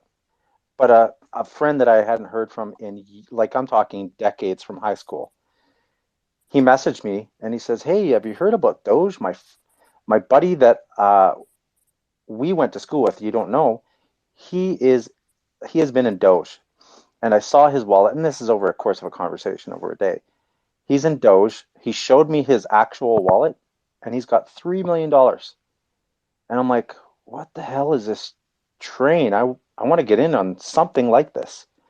So he mentioned, have you ever heard of Safemoon? Because his buddy that's in Doge was getting into Safemoon, and he's seen phenomenal returns.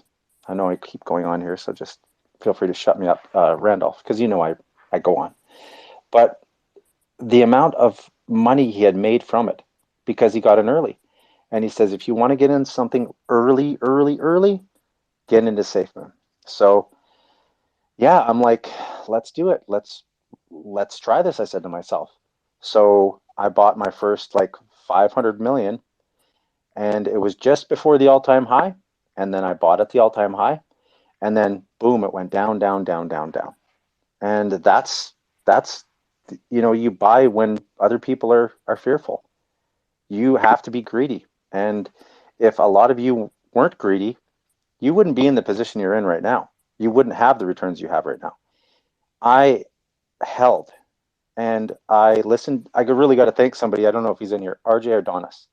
Watched his videos religiously because he was just, how should I say, just calm, collected, doesn't go down the rabbit holes as much as like all of us do, like I do. But he was just very, speaks to your heart. And he would say things about Warren Buffett, like dollar cost average.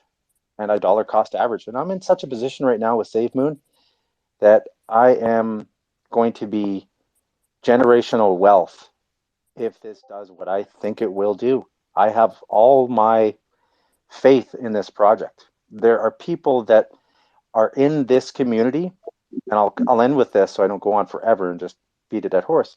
There are people in this community that just, I don't know how I found them, like Miles and S Baby and Randolph and Gandalf, and people that keep coming up into this community. People fall by the wayside, they do their own thing, but these people, they don't keep you like, how should I say, buying in. They're not shilling it. They're just telling you what's going on, speaking from the heart. And hey, if you don't realize this, I will speak to you kindly as a member of this community and tell you what it's really like. And that's what has kept me in it. And just lucky that I have found the groups that I have found, like Jeremiah in the morning. And then it goes on throughout the day of Viking and Safemoon Viking and people like that. They just, no bullshit. It's just a lot of truth. And when you hear that truth, it's very hard not to be positive about what's coming up, especially in the next probably 40 days. I sound like a shiller because I just believe in something. Everybody sounds like a shiller in here only because they believe in what they're in. So I'll end with that. Okay, cheers. Thanks for that, Rocky. Right, before we move on to Gandalf, he doesn't really need an introduction. Again, he's another one of our private message group. He's a Safemoon scholar and educator. He's in all the spaces. He's a person that has a full-time job just like everybody else. But then I don't know, he's a wizard, so he manages to get to 7-8 hours of spaces every day. He's a great character, but as I say, he's an educator for Safemoon. He's in direct contact with Katsaras, who was the senior moderator. I could just go. The list goes on. I'll just bring him up before we start talking about Safemoon, because we want to get into talking about Safemoon in general. So Gandalf, good evening. Hi, Randolph. Hey, everybody. Thanks for having me and actually giving me that introduction. As you said, I'm Gandalf, moderator and scholar of Safemoon, and a lot of people might know me. Some people might not know me, but I would describe myself as a crypto ambassador, also talking about every crypto and most likely of Safemoon, because I'm trying to become a spokesperson for crypto in general, not only Safemoon, but for crypto in general, right?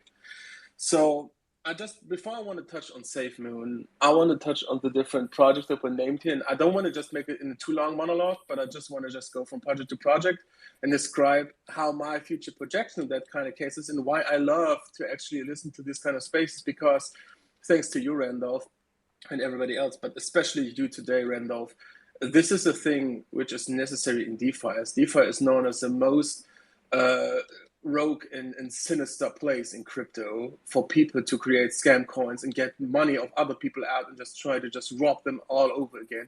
In that kind of case, you're doing something which I tend to just portray to everybody to do, because that is important for all of us, because none of us can exist in the future when the regulation comes, because everybody's rug pulling everyone in any kind of space, and you're sitting there with your only legit project just trying to just survive and just can't, because the regulation comes in and just shuts everything down, whether it's SHIB, Saitama, Doge, or Safemoon. So in that kind of case, thank you, Randall, especially to you. Just coming to the projects, I tend to talk about Safemoon last, because I want to acknowledge the people that are in here, and especially in this kind of case, I want to start up with a thing which was super controversial the last 2 weeks, was Saitama, because people started creating FUD. Also, when I'm not around talking in several spaces, right, I am in and listening, because for me, it is important to know which crypto's around in the space and which ones wants to change the world. And Saitama itself, also states that it wants to educate the next generation of investors and the financial beings and help them out. And this is a cause which a lot of people do, but the problem is they stop the education once they get to a point where they enrich themselves. So therefore, when I see that Saitama is doing this and just portraying what a system they have and just looking at their website and what they're portraying, and also hear them in spaces, they tend to not only portray that they want to help people, they want to actually do this. And in this kind of case, as I'm neutral to everything, if somebody just asks me to talk about crypto and ask me about Saitama, I not tend to put them out there and say they're just like a random generated coin based on an anime trying now to be serious because they get some voice in the space. I try to tend to say that they actually have a portrait of helping people and giving them education, whether you have the possibility in it while being in there to gain some money, and on the other hand, to see an expanding and ever-growing ecosystem. So therefore, Saitama, I hope really that all the ecosystem that you set for the future will play good, because if you play it out good, you will be a crucial force in the DeFi space to portray and help people to develop and engage, and not just see DeFi in a matter that education here is still used to get money out of it. So thanks for what you're doing and actually bringing it up. Going on quickly for the Doge. Doge is the actual first dog that appeared to me and to the space, which made, I would say, the smart and the simple person to invest into crypto. Getting a coin with a dog face on and just putting money in it and see it like 10, 20, 200, whatever X on it, was a moment where people just saw that the DeFi space and actually crypto in general is something which people can put money in, rather than stocks, leverage trades, and high risk managements. So they can just be a possible and futuristic position where they just have a gain. And Doge opened the door for a lot of other tokens and systems around, which is great, because they managed to make a system where people see you don't have to have a Bitcoin for like $5,000 or Ethereum for $2,000. You can just have also a token which is 28 cents to 50 cents. Just let it sit and see the system unfold until it's like evaluating. And all the other systems coming afterwards try to just adopt this philosophy and just get onward. So whoever just bashes Doge for being just a meme, I mean, it is a meme coin. We just can't talk about this how we wish to. But the thing is, that if people invest into something where they have a connection to it and actually have a use case for themselves, even a meme can be used as a currency, which is reliable and people can trust to.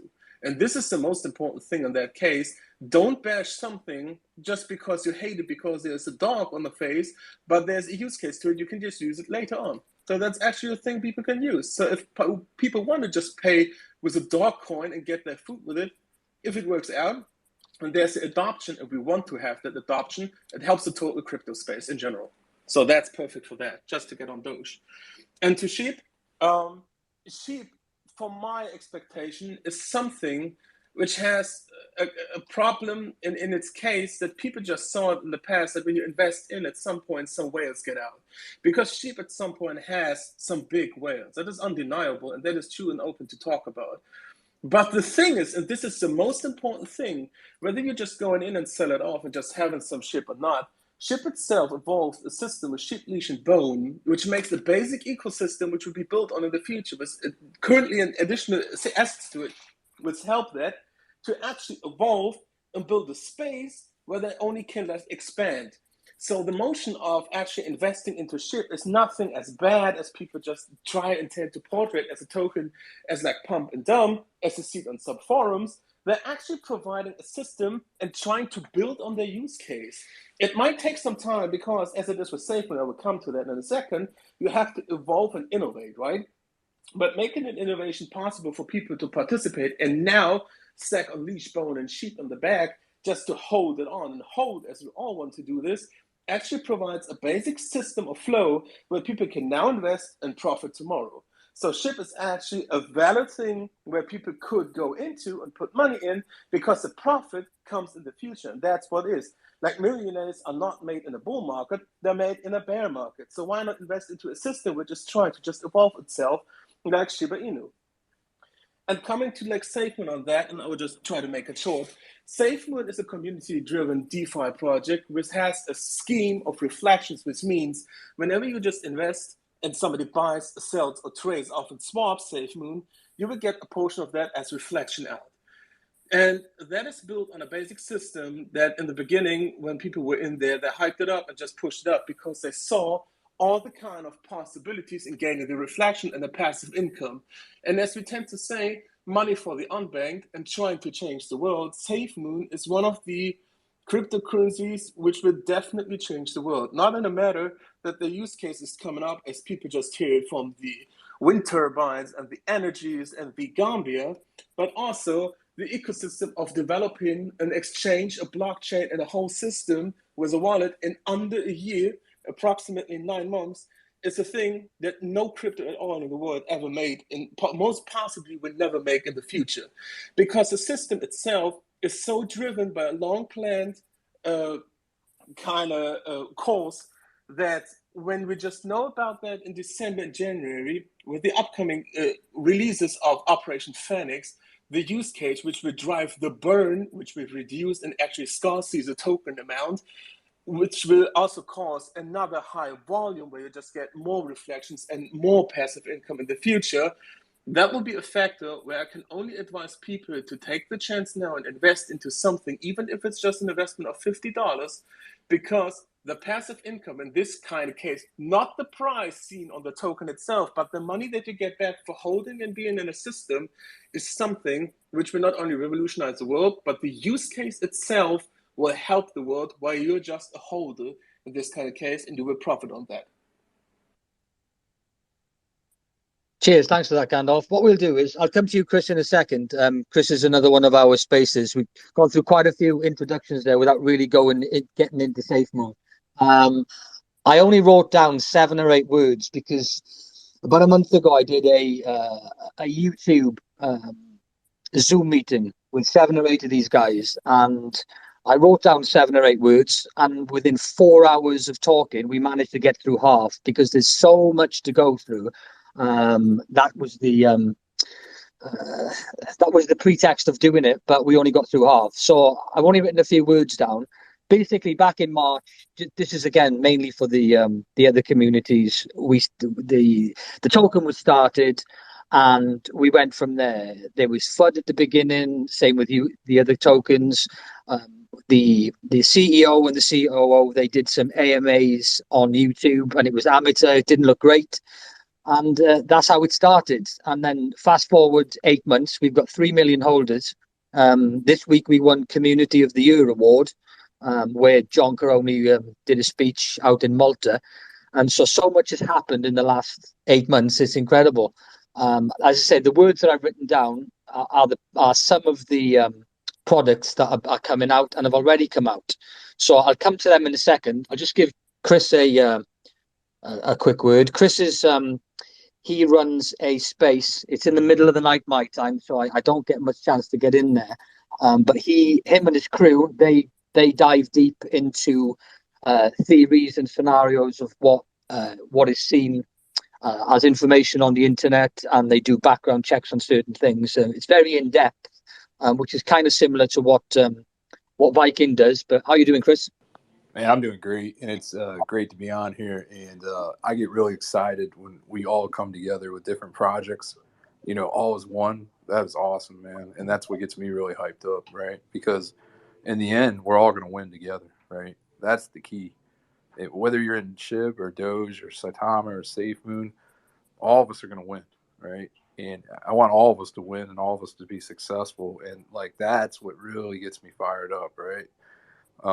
If we didn't know each other, being in other projects, just because we're out, you know, we're like-minded people and we're visionaries and we see things that not everybody sees, we would come together, right? So like if we were all sitting together at a bar, right? Imagine we had a bar full of 600 people right now.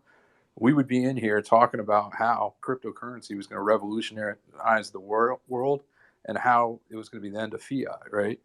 So we're all in this together. We're all here to make something happen together, right? We're all working collectively on one goal. The difference is we have slight differences in what we believe in terms of our currencies, but our differences are small overall. I mean, Chris, I'm so sorry to interrupt you. Just real quick, Randolph, and really, I'm so sorry to interrupt you, Chris. Miguel and Francisco were booted out of the room here, the space, and I'm not. I'm trying to bring them back in, and they're trying to get in, and they couldn't do it. I don't know, Randolph. Can you Yeah, kind of help me manage this? there's outages throughout Twitter right now. I've been watching rooms just drop like by 200s and stuff like that. Yeah, I got kicked out All too right. and had to be brought back up. Yeah. And Chris, Okay, Chris, I'm so sorry, Chris. Carry on, man. Chris, Carry on. I'm really no, sorry. we're Chris, cool.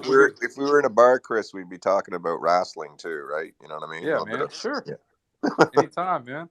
Anytime you want to talk about that, we're flexible, right? That's what we do. So, anyway, yeah, I mean, we would be talking about how we saw this evolving, right? Going from a $2 trillion industry to a $12 trillion industry in 3 years, right? And we'd be talking about how we're all so excited and how this is a life changer, right? Because it is. It's financial freedom and it's everything that's going to make our lives completely different than they are today, just talking, right? That being said, you know, with Safemoon, the reason I'm passionate about it, the reason our community is passionate about it, is we look at the compound interest with the reflections, right? And this was the first token to do it. We also look at the integrity and character of the project, right? So they became fully doxxed from the beginning. They were holding AMAs from the beginning. That wasn't really done. And really, what it comes down with us is not just the tokenomics, right, but also the people we have behind the project. Because you have John Caroni, who's just been a great man of integrity and character. We can relate to you guys because we've been through the FUD, just like you've been through the FUD. We've had, you know, reorganization in the company. We've all been through these things, right? Which is why I don't FUD projects. We don't FUD other projects. We're all in here together to talk about what we see in terms of positive things, right? Like the positive use case of Doge and SHIB as a currency, right? And the communities are huge. The communities is what makes this go, right? All of us collectively together, the energy and lifting each other up is what happens. So, you know, whether you're the Safemoon Army or you're a member of SHIB or Doge or Saitama, if we all work together, right, that's even more powerful, right? That goes from something that's a little bit powerful to something that just becomes huge. So that's the key to all of this. Just having us all work together and understand each other. I want to get to know everybody in here and understand each other. We believe passionately in Safemoon. We say on our program that we bleed Safemoon, right? And that's how we believe in it. But there's also other great projects out there as well. And we're all in this together. We're all going to win. And I just want to see everybody do great. That's all I have to say for today. Good. Cheers, Chris. Well, what we'll do then, we'll crack on with Safemoon. As I said, it's 8 months old. It's already got 3 million holders. Both wallets are out. So there's a wallet now, secure wallet on Android and iOS. It's got lots of good features. The encryption is good. They're bringing in a facility for the 24 word seed phrase, as opposed to the 12. So there's loads of things going on with that. There's been 12 versions and 12 updates already because they listen. They come into our spaces. As I said, Gandalf's got a direct line through. Plus, you've got the Fudhound who's dealing with it. He answers his tweets. Somebody goes to him and says, "Look, the calculator's got why is the plus on the wrong side of the minus? So we need a reflection tracker." 3 or 4 weeks later, it's implemented. And they listen. As Chris said, they're doxed. They have done since day one. And as I mentioned, like the AMAs at the beginning, they were amateur. They were put together pretty quickly on an ad hoc basis.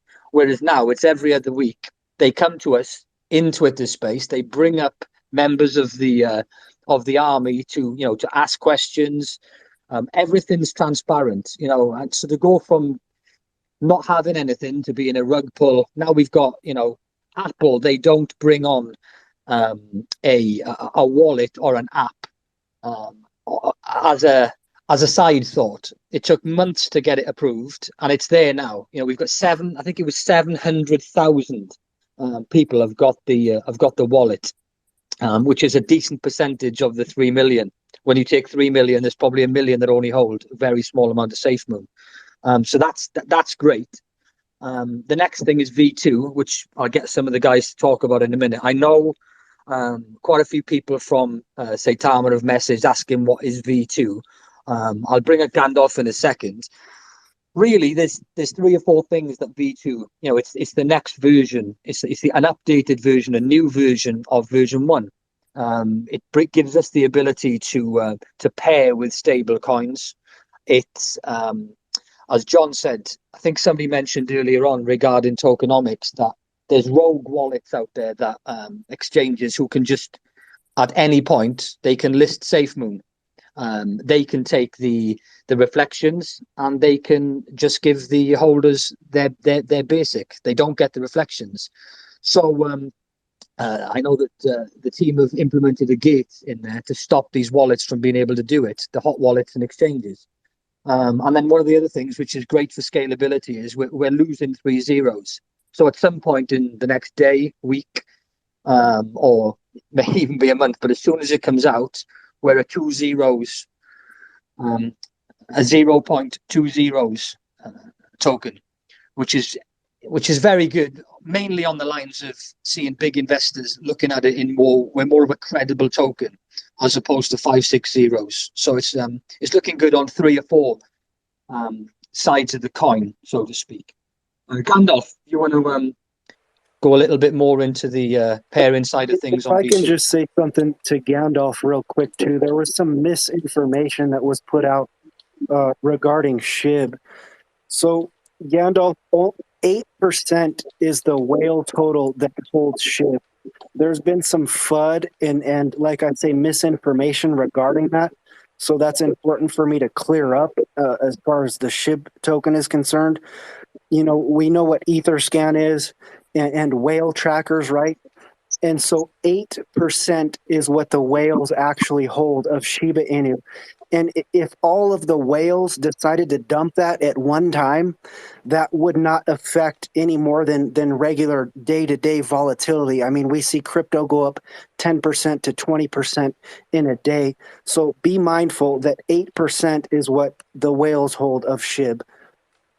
Oh yeah, that's why I just said after Saitama, because I just went on Saitama first because I had all this FUD going on in the last weeks, right? That in this kind of case, when people just say that you have like big whales can destroy the project within like 2 days because when they just drop out, it just drops like tremendously.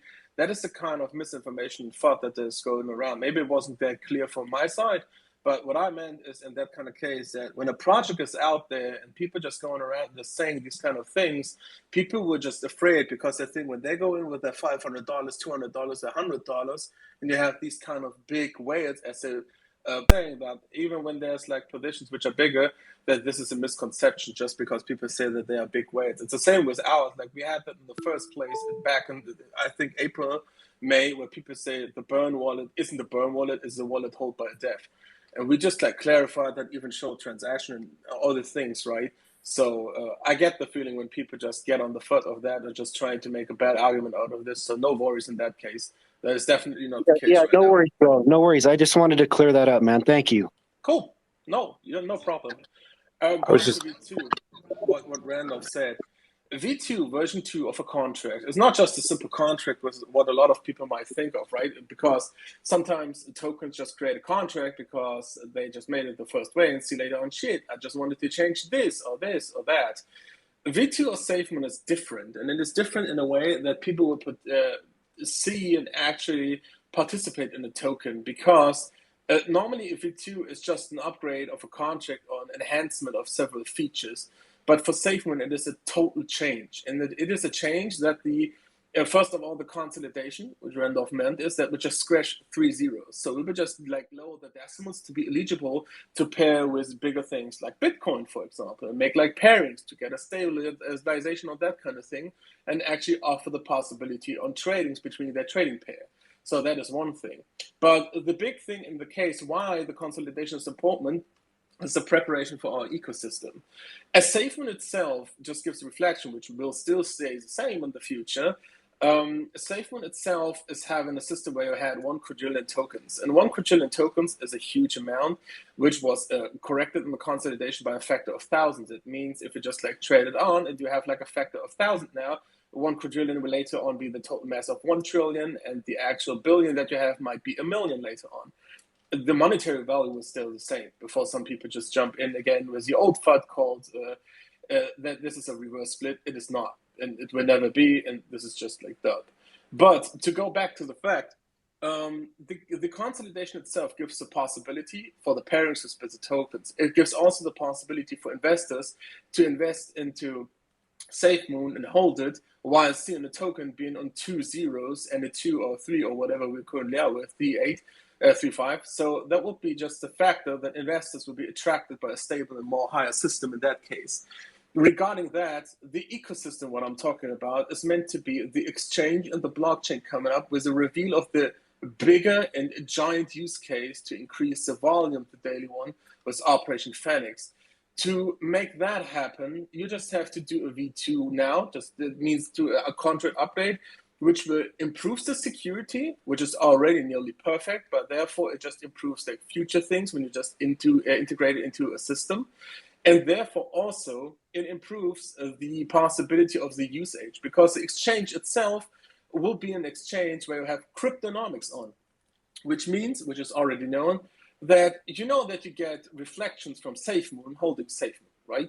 But the exchange will offer cryptonomics, which no exchange in the world will offer, which means when you, for example, have Bitcoin later on, therefore also the trading pair, whatever there is, you could just have your Bitcoin sitting there on the exchange, and whenever somebody buys, sells, or trades Bitcoin on our exchange, you will get a portion as a reflection out of this. So this is actually the system that Safemoon will provide and actually guide over to every token and every coin that is based to come on the exchange. So therefore, in that kind of system, when you in the exchange and the blockchain itself, which we just derive and actually provide the possibilities for that, you need a contract update because the system itself is heavy.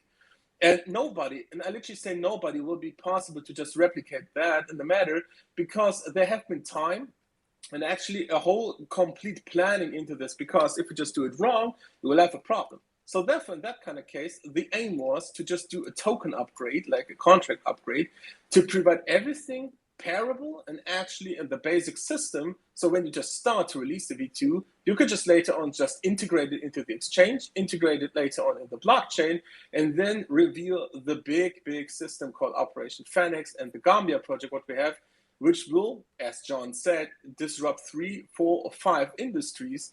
And from my perspective, as I tend to say in the spaces, you will make backflips in December or in January or actually shit bricks. That's what I tend to say. And that is not just marketing. I can literally say that Safemoon, and that is not to shit on other projects, Safemoon will be the only token you will ever see to have an uprise so tremendously and crazy when everything works out that nobody ever expect that. And in my prescription as it is, and like seen as it is, you just always saw in the past when people say, "Oh damn, why didn't I put like $1,000 into Bitcoin? Why didn't I put like 500 into Ethereum when it was low, or 200 into Binance when it was at 40 cents?" Right? SafeMoon is the exact same thing, and it will be the exact same thing when you miss it out right now, and I can guarantee on that. Hey, real Cheers, Gandalf. What we're going to do is we're going to go through the exchange, the blockchain, Operation Phoenix. People have got their hands up and stuff. I'll bring up one or two to just go through each one. Try and keep it a little bit shorter because time's dragging on and we just want to explain it. And we're going to go into obviously the exchange is next on the list because Gandalf just mentioned their tokenomics, cryptonomics. The exchange, it's 20% tech, it's 80% regulations. John's already said that. So if the tech is ready, as Gandalf, again, another thing Gandalf said, it's all about the regulations. We've seen in the last week, the US are investigating Binance for insider trading. They've been kicked out of a few countries. It's really difficult in certain states of America. In the UK, there's 3 or 4 banks where I'm lucky enough to be with Lloyds Bank, but I know that people have messaged me saying they're with 3 or 4 other banks, and you literally can't buy cryptocurrency. So to get the regulations right before we announce something, I think the easiest thing to say is people need to be patient because you're expecting things, when Lambo, when exchange, when V2, when it comes, and when it comes, it's going to be right, and that's the main objective. Chris has had his hand up. What you got to say, Chris? I just want to say real quick, I hope everybody that's in here gets on our exchange. I think that would be an awesome thing, man. Like, I know we're all like in here talking and just strategizing everything, but I would just say that, like, I hope all of us come together. We don't know who's going to be on the exchange yet, but I think it would be a beautiful thing if Shib, Doge, and Saitama were all on our exchange, right? And that would be just an awesome thing. The other thing I would just say real quick is that it's going to revolutionize exchanges because you're going to have tokenomics of the other tokens. And just look into that and do your research on that. Randolph will probably go into that more, but that's a game changer as well. That's all I got. Yeah, cryptonomics. We've seen tokenomics on a few tokens. Just to take a step back regarding, Shib is bound to be on the exchange. It's already on the wallet as a swap option. So any token that's in the top 10, top 20, having the volume that Shib does, it's a given.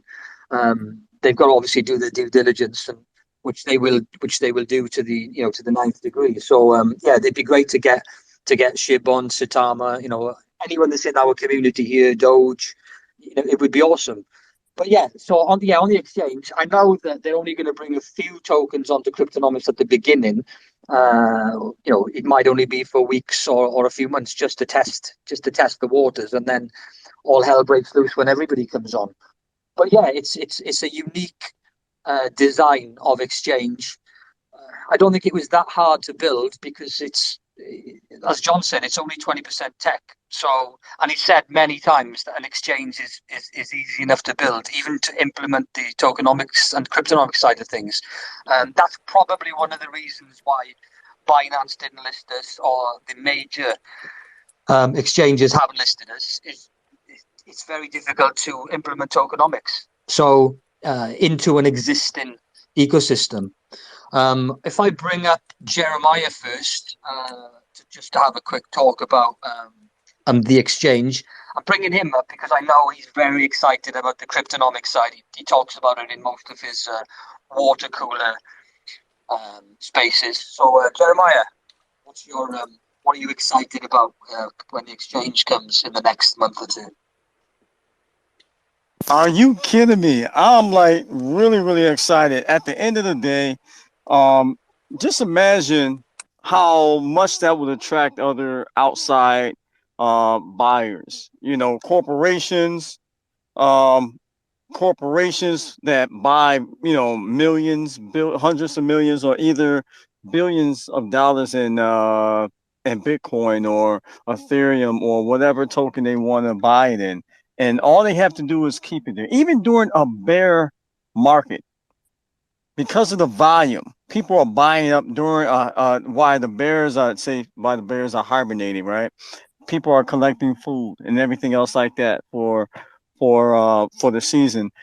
You got to think about that. You're making so much money by just holding, and as the transactions are happening, you're getting a part of that. So for me personally, that's attractive. You know, no matter what I hold, whatever's listed is there. You get reflections on it, and like I said, you know, yes, Binance is going to be our competitor, um, and the fact that they're going to be our competitor says a lot, right? We offer more than Binance. We're going to offer more than Binance. Binance, like he mentioned before, these nations and everything else like that now is coming to bite them in the butt. And no knock to Binance, but it is what it is. And a lot of people have experienced, even being under blockchain, rug pulls, and they don't really too much do anything about it. They kind of get their money and they go, right? I believe, and maybe Gandalf could talk about this, but what I'm hearing is that Safemoon will, once they get on their own blockchain, which is going to be crazy, um, they're going to be regulating the other projects that want to start their own tokens and coins and things and so like that. They're going to solve this problem about rug pools and honeypots the best they can. So um, that's what's going on. That's what I'm excited about, and I'm excited about the future. I'm excited what it's going to actually do. The blockchain is actually going to do in the real world. Rather if it helps presidential elections or anything else. Listen, the blockchain itself, the only limit that we give the blockchain is our imagination. Anything and everything can happen. You just have to figure out how to do it. This is bigger than the internet when it first came.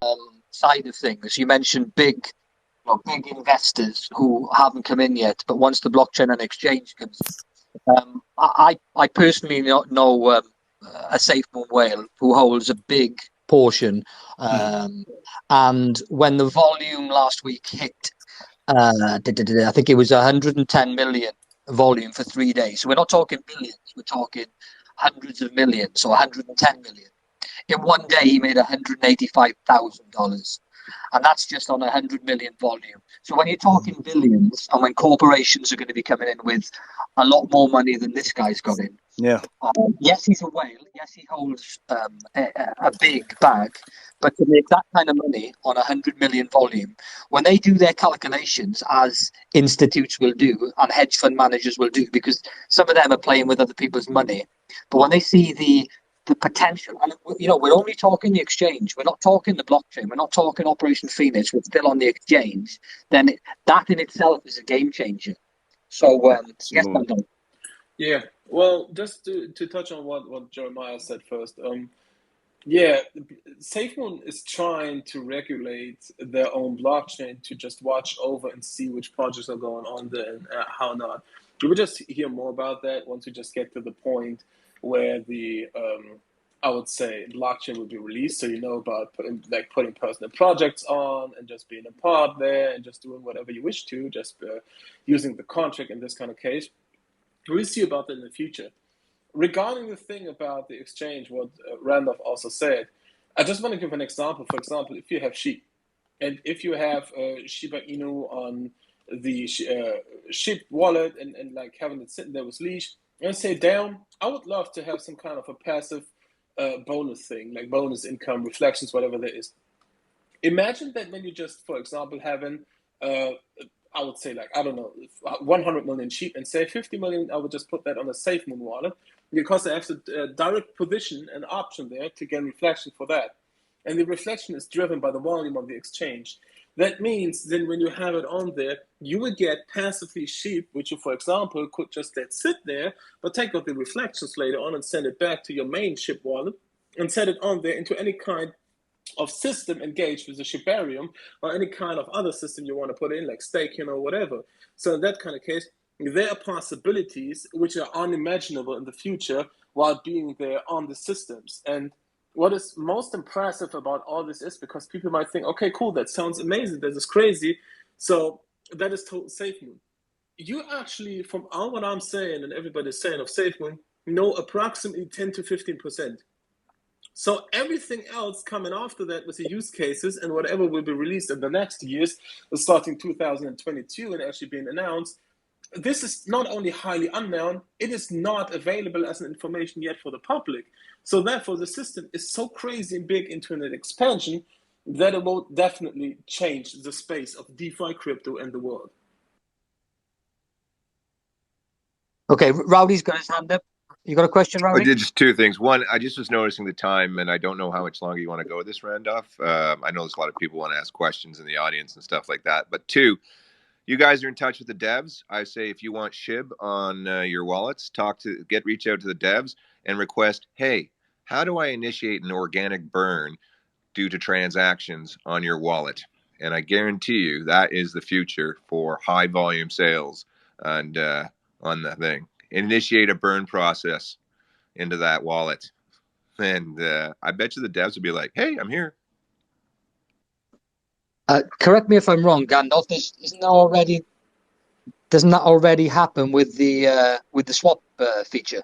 In the swap wallet, yes, there is SHIB in. I think there's a pairing already in. I just don't trade SHIB on there. But the potential is, and also for Saitama to listen, maybe if you want to just be in the kind of options that are available on the system, right?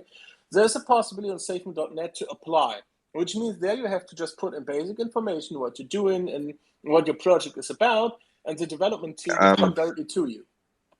Yeah, I think you misunderstood what I was saying is if they want the flow to sale volume on your wallet, then your coupon, like you go to a restaurant, is that you, the wallet, the company of the wallet, initiates a 5% burn per transaction, not from the holder, but from your own perspective to draw movement on it, just like we see with Now Payments. If you use payments with Now Payments, the 3% burn of the overall supply.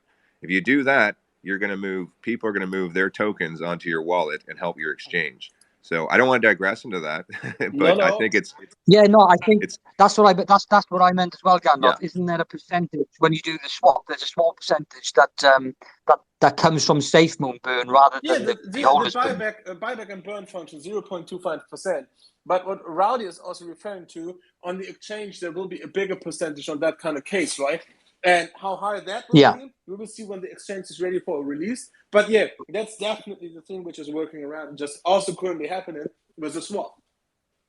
Yeah. No. Awesome. Okay. Perfect. How are we doing for time, Randolph? Yeah, I'm fine. I can go for as long as you guys want to. I said there's only 2 or 3 main things to go through, but we want to try and get through them. Blockchain. If we come on to the blockchain, we'll talk to Rocky Man about the blockchain. Even back in the day, back in March, April, figures were mentioned regarding thousands of transactions per second. Visa does 10 million transactions in a day. Version 1 and 2 of blockchain, which exist at the moment, they can't cope with that. It's two-way traffic on the blockchain, so you need something different. You need something new. So it's definitely going to be a new, innovative blockchain. It needs to be one-way traffic so you can get that through Tangle, HBAR. There's different ways of doing it. But from what we've been hearing, it's something different again, which needs to be involved if you're going to be running a country on blockchain. So if I bring up Rocky Man, we talk about the blockchain for a minute or two, and then we'll obviously move on to the Gambia and the Operation Phoenix. What are your thoughts, Rocky, on the blockchain that's hopefully going to be coming in the next 42 days? Yeah, I mean, it's completely insane to me. I mean, I'm not dissing anybody who's bought already, but I could buy right now. This sounds like me shilling, but I could buy right now, and in the next 40 days, a blockchain is going to come out, That's insane. The amount of return I'm going to get on my money that I've already put in for the last 8 months, I could do right now. Um, I just think the blockchain coming out, we're going to V2. That's going to consolidate a whole bunch like 1001. And what that means to everybody here is like, let's say you have 5 billion tokens. Correct me if I'm wrong. That goes to 5 million. And Yeah. it's the same value. Like if that costs you $10,000, that still is $10,000 in Safemoon. But the fact of the blockchain, it's not 1,000% confirmed what it actually is. But if you just, I don't know, spend some time in some spaces, listen to some YouTubers about what it could be involved in Safemoon, it is mind-boggling. Generation 1, we all know what that is. It's old school Bitcoin. Generation 2, Generation 3. It's supposed to be Generation 3, but probably better. If it is that, it gives me like visions of grandeur with the possibilities of return on my investment and solidifying what's going to happen in the way of people buying in and the reflections involved in that. It's the passive income in that for me. It's just sitting there and watching my Safemoon wallet every day. It's going to be hard for me to sleep. I say to my community, we had a taste of that. I think it was about 3 weeks ago, where the volume just kept spiking and spiking and spiking, and it was just on the rumor, of being listed on Binance because somebody had found the name Binance and the code and Safemoon and the code. Sorry, getting that a little backwards. But the parabolic growth in the next 40 days, I know I'm ready. I believe in the project, but it just seems so crazy to me. Like when I think about it, it makes me not sleep. It's just a giddy excitement of what's to come. And think of your life. You have 40 days for greatness. It's coming. Like it is coming, and I'm like, what the hell am I doing here? How did I get here? I know I sound excited like a kid in a candy store, but yeah, I am a kid in a candy store right now. I cannot wait. As for So what the I'm blockchain, sorry, curious. You mentioned that a blockchain is coming, but my understanding is that you don't know what the blockchain is going to be used for. Can you elaborate on that? I mean, is there utility behind it, or? No. Yeah, of course. We know it's coming, but it's going to be a new version of it. The blockchain that's coming doesn't exist. It's going to be We'll come on to that in a second regarding Operation Phoenix, and I want Gandalf's thoughts on this as well. Chris isn't here anymore because he's done some deep diving. But to run a country on blockchain, with everything else that's going to be involved in the Gambia regarding renewable energy, agriculture. You can run anything on the blockchain. One perfect example of what, again, it sounds far fetched, but when they're looking at a smart city in the Gambia, and it was kind of confirmed by John in his speech last week. If you listen to his speech as an outsider, you would just think of it as a normal speech. But being in the project for 8 months, like these speakers have been, like Gandalf has been, the wording of it was very clever. He's obviously under NDA, so he can't say anything. But if you try to implement a blockchain into a country like America, you just couldn't do it. The infrastructure's already there. The car systems are there, the trains, your banking system, everything is there. So you imagine a country like the Gambia that is basic. No disrespect to the Gambia, but it's basic. They've already come out and to the COP26 last week, and they're going to be the first country on the planet to be carbon neutral by 2030. So how the hell can they be doing that by 2030 without any backing of a government, from another government, or from new technology? So what they're looking at is there's 2 million people in the Gambia. They all have a cell phone. To send money to Gambia, after going through X amount of banks and outdated computer systems and transaction fees, you send $100 via Western Union to a country like that, they end up with half, 60% to 40%. So to have a blockchain implemented for a country with 2 million holders, which will also implement things like renewable energy, wind turbines for each property or each town or the smart city, and then you bring extra things into it like Wi-Fi. Is the Wi-Fi going to be through blockchain via satellite? Is it going to like for example, Starlink?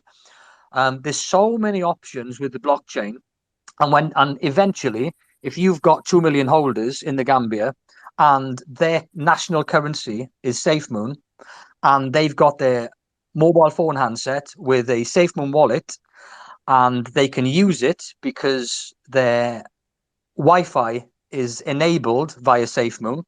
This is without anything else, just in the smart city. Then the possibilities are endless, and that's just one aspect. We know, as Gandalf said, as I've said, we only know 15%. And from John's speech last week, from what he was saying regarding he mentioned the Gambia, he mentioned a blank canvas. There's 7 or 8 other countries, because he mentioned countries, not just country.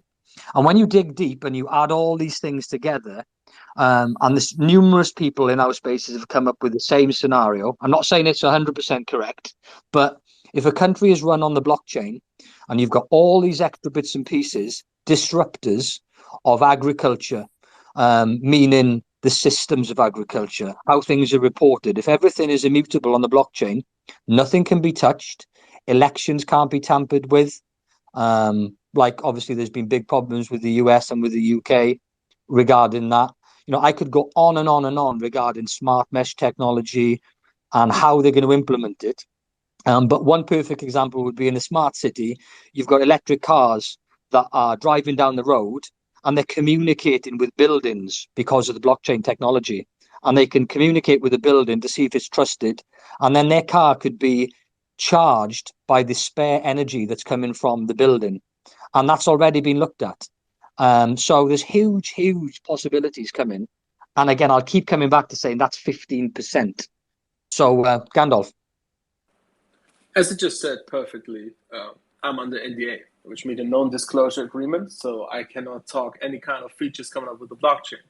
But what I can do say is that Randolph is going into the right direction, which means that the blockchain itself, as it hopefully comes out in December, got to clarify that because, dates on innovation is a bad idea. Wallet, wink, wink. But you never put dates onto innovations because you want to leave it open for changes. And the bigger thing is, as you said, regulations. So in that kind of case, it is still planned. It is no delay, no nothing for December. But if not, it might just be in January. So I don't think that there will be a big delay if there would be, so people just know. But the thing with the blockchain itself is the system behind the blockchain, or whatever the blockchain is offering in the future, will show the people that crypto is evolving in a space where it can help the world. And helping the world is not just doing a charity or not just doing a system where you just have the fees just lowered, right? It is definitely in this kind of case that you can help in any kind of industry in this provision. And as I said prior, that Safemoon is going to disrupt 4 to 5 industries, which is also said by John Caroni. And that is not a joke. Safemoon itself will attack on a global big space in this kind of case, and just showing people who are holding all over the world Safemoon that you're doing good by holding it, while seeing the processes going over the blockchain. And that will result in 2 things. One, you could just actually show that a cryptocurrency has a super huge positive advantage for the world, especially in DeFi, as we want to just unite crypto, but also be the one who just says, look, DeFi is not bad. We can just show you why it just works, right? And the second thing on all the things is, as I said, price will be just rising up. I can't give price predictions because moderator and scholar, but just to say it in that kind of case, when the price is going up, there has to be an uprising volume. And as you just heard before, the reflections that you get on the holdings that you have are bound to the volume that there is distributed to the people holding in the wallet, which means if you just have a normal volume from like 1 billion or 500 million, which is just built by hype back in March, and you now start having the ecosystem and also having, like Randolph said, just only the announcement of something coming up, just building already 100 to 200 million of volume. Once the features come out and the use case, this would just explode. And it will explode in a way that you will get huge returns, whether you're holding small or big amounts of Safemoon. And to touch on that, just to give a little, some kind of a spoiler for people to think about, and the Safemoon people know that already, energy is also involved in the thing. And for energies, there's wind turbine. And John Caroni said, when a turbine spins, like when it spins, it burns. Every spin is a burn, right? Every turn is a burn. That means that the tokens and assistants of Safemoon, which are scarcely because you already have the tax, which just makes it like buying and selling gives a kind of return of reflections, right? When wind turbines are in the system and they're turning, it will burn, which will make the volume skyrocket too, and also makes it also in a higher volume, resulting for more passive gains. And that's just one thing. The other things you will hear soon enough about that. So therefore, I can still advise, just as a person in crypto, and just get my Safemoon goggles off, just to say it. If there's one project you want to be in, it's Safemoon. Despite all other projects are still too good. You're saying wind turbines are going to burn the Safemoon token? Exactly. Okay. I have a question too. So you said 4 or 5 industries that Safemoon's going to disrupt. What would those industries be exactly? That's what I can't talk about, because when I give you one kind of word to that, people have assumptions. They can just go up, like Randolph can just give a monologue on that, because he has like 10 million theories on that. And I know 10 of them are maybe positive, but I can't confirm it and deny it, right? But the thing is, you just now got the reaction on the wind turbines, which a lot of people had in the past, right? When you know what the other industries are and they're confirmed and you see that, you seriously will try to do backflips. I can confirm and guarantee you that. It's just not overhyping or overshitting from my position. I can genuinely say, and that is true, and everybody from the Safemoon army can confirm that, I've been just putting as much money as I can into Safemoon, so I'm literally always saying that I'm eating ramen noodles. That sounds crazy and cool, but I'm seriously limiting myself to put everything that I have into Safemoon, because I've never seen a crypto system and never seen a system behind that going into such an evolution for the future, which makes me positive about the outcome out of that. Even if innovation has delays in any kind of ways, I can assure you that everything that is portrayed outside of this space and outside to the world of Satan, whether it's good or bad news, when you're in there, time in the market is better than timing the market. And right now, as I said, V2 is around the corner. I always say that also in my profile on the Twitter where people follow me. I just posted that, get ready, the time is coming to an end where you have the possibility to jump in before the rocket unleashes, and we actually, as we always tend to say, fly to the moon. Nasty. I'm not under NDA, and 2 of them that are definitely confirmed. One is the agriculture, and 2 is energy. They were confirmed when John Caroni had his speech. I'm not talking in the middle of the that. week. That's just my part. I know that wind turbines are for generating electricity, and to correlate that with a token burn, I'm finding extremely confusing. But that's guys, okay. I don't mean to interrupt. Nasty, I don't interrupt. I'm getting a push for time here, and I know a lot of guys are, and we're going into a lot of deep tangents. I super appreciate it. I'm just getting, I got stuff I got to do. I have stuff I have to do too. Yeah, Randolph, awesome space, super loving it, and all the Safemoon information is great. But do you want to think about maybe getting some people down from the audience? I know that a lot of people are got stuff to do and stuff like that. Yeah, okay. That's the run of it, really.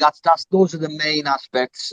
If anybody wants any more information regarding, say, the turn and burn, Nasty, just drop me or Gandalf a message, and we could go into that in more detail. That's not a problem. What we'll do then is go on. I could actually drop down, let you guys go ahead, go on with your show. But just want to keep in mind, and just for everyone, that you got to think about this: that Safemoon is a technology company, and so just like Facebook technically is a technology company beyond social media, just imagine this getting into things when it was young. So I appreciate the time. Thank you so much. I will be down listening. However you guys proceed with the show. Thank you so much. Yes, everyone. no problem. Thanks for coming up. Okay, we'll bring up a couple of people first, and I know that Crypto's been on Where are we? Let's bring him up. He's been requesting for a long time. Rowdy, I am so glad to be here. I'm thankful for being invited. I'm a Wolfpack member. As you know, I hold spaces constantly. I try to hold it as many times as I can. That's actually where I met you guys. I'm new to this. I got a few months and I'm loving it. And I just wanted to say that this right here is what's going to change the crypto market. This right here, getting together and solidifying a group of projects with one sole idea, and that's to change lives, all around the world, to bring up those that have less. Listen, that's my heart. That's the only reason I even started the chat, because I'm when I got into Saitama, because first I started with SHIB, Cardano, and Ethereum. And the first community that I ever been in, because I would look around, was actually Saitama, because I just wanted to know information. I wanted to get information from people that were into it. But then I saw the lives and the people that were involved, and I was just won over.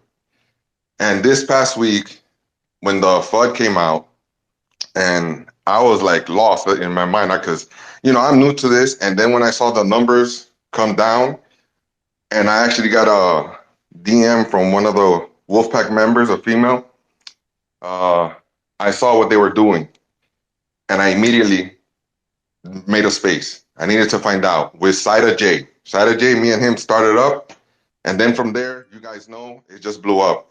And within there, I saw the support from every single SHIB, Doge, Safemoon.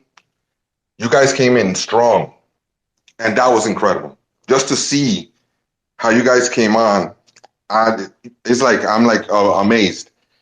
And we actually all together made something change. We caused an effect.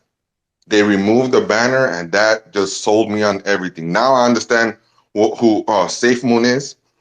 SHIB, I'm already in. I'm holding. Doesn't make a difference. SHIB Army, I'm in. Doge, I had some, but I'm going back in now. It's like it just solidifies everything, and everybody in here. It's funny. I'm not gonna say it, but I'm gonna say it anyway. You're all Wolfpack. To me, everybody here is in the Wolfpack. We have Wolfpack Safemoon, Wolfpack SHIB Army, Wolfpack Doge. We're all in the Wolfpack, and I love it. I love it. We're gonna fight for everybody's life to be changed, and that's all I wanted to say. Thank you all. Thank you so much. Awesome, Chris. No problem. Thanks for coming up. Thanks for coming up. Waffle Coin, do you have a question? Oh, hey, I was just I just jumped in, listening in on some of the questions that someone was trying to understand the whole windmill and the blockchain, and the disrupted industries. And I just kind of wanted to touch on and say that when you think of agriculture, think of the supply chain industry. Think of the U.S. supply chain issues that we're facing right now. Those things and blockchain innovation, like, is crazy. That's going to be crazy in the future for those types of things. And Safemoon is going to lead the way to fix those issues, in my opinion. Now, go and do some research and look at IBM and their blockchain that services that they offer, and read all the descriptions on those as well, because there you can kind of see where you want to unmute your mic, eShib? You got to move them on. You can come back later. Okay, we'll bring up somebody else. Rocky Man, you've got Hey, hi again. Got your hand up. Gentleman asked, what can Safemoon do with their blockchain? I would say whatever the hell we want. We're on Binance right now, and we are a slave to their system. And anybody that is a slave to their blockchain system, especially Binance, I'm not a lover of them. They are the evil we know. They're the evil we have to be with right now. We are renting a room in their apartment, and the pipes are leaking. It smells like cat pee in here, and I don't like it because basically what I'm saying is when I try to transfer money in Canada,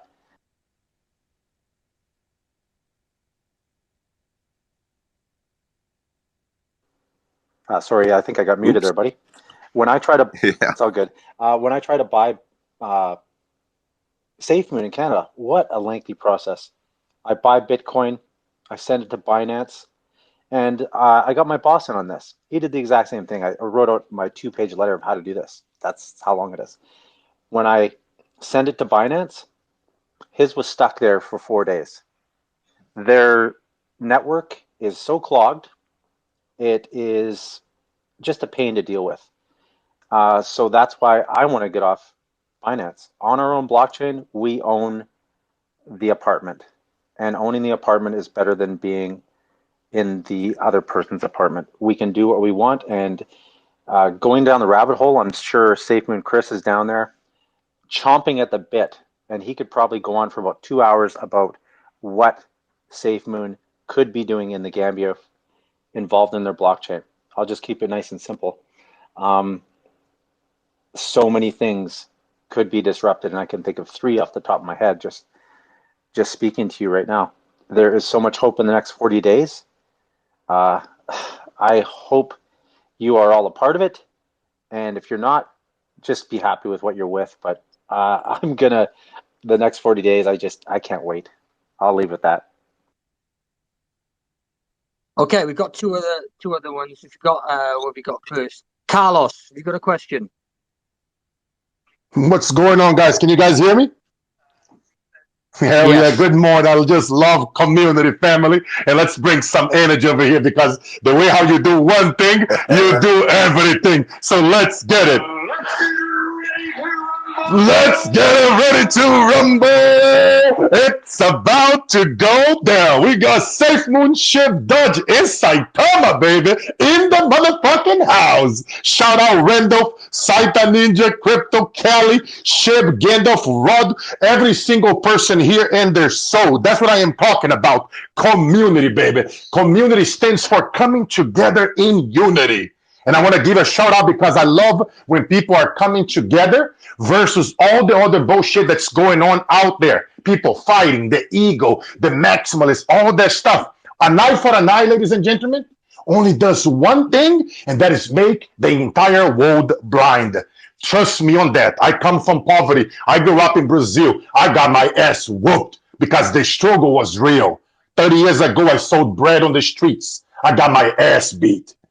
I was a 7-year-old little boy that wanted to leave the hood and the ghetto so that his mother and himself wouldn't be abused mentally and physically anymore. Now I travel the world and I speak life into others so we can all get some more. My father died in a car accident, in an explosion, very horrible accident. My stepfather was murdered. When I travel the world and I speak and I teach, I always tell celebrities and CEOs, so tell me about your fucking problem again. It's all perspective. And when I see communities like this coming together, I love to come over and say that stay together, my friends down there. Stay stronger. Warren Buffett probably stolen this quote from the Bible. Money flows from the patient to the impatient. Let's all be the patient ones. Win one, help one. Teach somebody right now in your community on how to open up a wallet, how to set up a MetaMask, how to open up, whatever exchange you want to help them. Win one, help one. At the end of the day, we come here with nothing and we leave with nothing. I am you, my friends. You are me. The only difference between all of us is time. It's about showing up to blow up no matter what. What you appreciate, appreciates. What are you grateful for this very moment, right now? That is something. The clean water around you, your bed, the roof, the little things. That's what counts in the end, my friends. And I will leave you with this. Carlos, brother, thank you so much. That means a lot coming from you, man. That's very touching and heartfelt. I love the energy, man. You get me pumped up right here, Anytime, man. brother. But I'm just gonna say, Anytime, bro, man. real quick, thank you for Carlos, sitting, man. I appreciate love it. you, bro. It's unbelievable. It's unmatched. But yeah, man, this is what we're all about. This is really why we came together today. I really have to, get it moving a little bit because we have a lot of people requesting the mic. They have a lot Yeah. of questions. So No, forgive me, it's Carlos. all good, Thank brother. you I'll so leave much, you my my friend. final Thank you quote. so much, Life man. is all about the mission, never the commission. Let's go. God bless you all. You guys ever need an Thank you. MC? God bless I'm you. right here, champion. I feel like I just had Thanks an very much, espresso. Carlos. Yeah, I think he had 3 espressos. He put a smile on my face. That was Much good. love, Randall. Uh, no problem, no problem. What we got? Crypto alert first. If you can ask your question, and then we got Ian All next. right. Thank you so much for this opportunity. I'm so grateful to God. This is like a dream come true. I've been praying, looking for a way where our community will come together, in one space to talk about progress. And listening to y'all it's mind blowing to me. I don't know. I came in a little bit late. I don't know if y'all have touched this subject that I want to ask.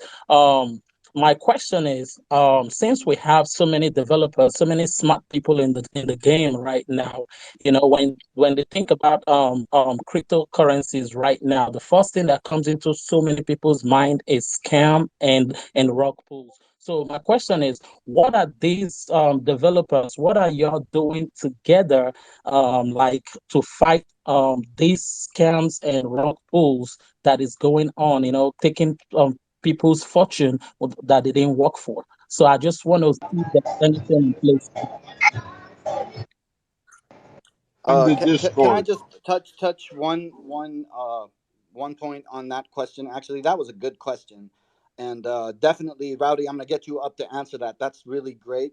But I just wanted to touch on some feature in one feature in the SATA mask. So this is part of one of the security measures that the devs are trying to develop on the SATA mask. So basically, if recent events we've seen just coins popping up on people's wallets, and it turns out to be a scam, or somebody's trying to crack into your wallet and just empty it. And I've had personal experience with this. So basically, the SATA mask has a feature in it where if there's a new token that pops into your wallet, it'll highlight it for you. It'll give you an alert. So this is one of the things that the developers are putting together. But definitely, I'm sure, Rowdy, you have a lot to say on this. You have much more experience, my friend. Go ahead. Yeah, just let me take my hand down there. Okay, hey, great question. And I know the devs of all the projects are implementing code and sort of protective measures for investors. And I can't speak to that because I'm not a dev. But what I can speak to is the community initiatives they're taking, spontaneous community initiatives, and it's about education. So these spaces, much more Q&A spaces, we're inviting people into the very basic investor, brand new investor, onboarding them to the more experienced one, and we're sharing information. Shannon Bray had a space there last night, and we spoke that to directly to it. Every community member is coming up. We've got these problems. We're sharing information, and we're just trying to educate people to be very critical about what you're doing and understand how cryptocurrency works. Overall, so understand, hey, how do I use wallets and all that kind of stuff, and then sort of teaching them, guiding them, start baby steps, right? Mistrust things, never take things for face value, because scams are everywhere and they're not specific to cryptocurrency. There's scams everywhere, and it's about just getting people educated and pointing them in the right direction. I can't walk you by your hand, and guess what? Life's not a pity party. Sorry. All right. Do your own diligence, know what you're buying, know what's going on, and then know the tool sets that you got into it. Life doesn't care. Universe doesn't give a shit about your feelings. Educate yourself and protect yourself. Yeah, thank you so much for that. And one thing I want to suggest, is there any way, like anytime soon, that all the devs team will like come together to put a form of like a regulation that can give some form of That's a big question that that's a whole other space. Another thing too is we got a lot of questions coming up, so we just want to limit it to one. Awesome. And everybody that's up top here, follow them. They're gonna have spaces and stuff like going on. Sorry to take over there, guys, but yeah, great question. Come over. Back to the host to manage the show. Yeah, just to add just a little insight into that. If you jump into the spaces alerts, there's always talk of security, of wallet protection. I think the main thing is if there's a new project that's come out and there's somebody on there promoting it, they're promoting it for a reason. There's no reason for us promoting these projects because they've been up and running for a long time. But any pre-sale or any new project, you've got to do your own due diligence. There's not, unless you're a code reader, it's very difficult to see what the difference is between a rug pull and a genuine token. You've got to be very careful. And if you are jumping into somebody's Discord or somebody's Telegram, they're all going to be telling you it's great. They're all going to be saying, yes, I'm a developer and this is fantastic. But then as soon as the shit hits the fan, it's somebody else's fault. So you just need to be really careful and jump into all of our spaces. Drop me a DM or Rowdy, Gandalf. We're happy to answer any questions.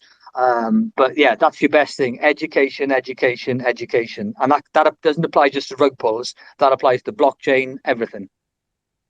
Okay, next up we've got Ian. He had his hand up first, and then Shiba Hey, thanks, Jim. guys. Thanks for holding the space.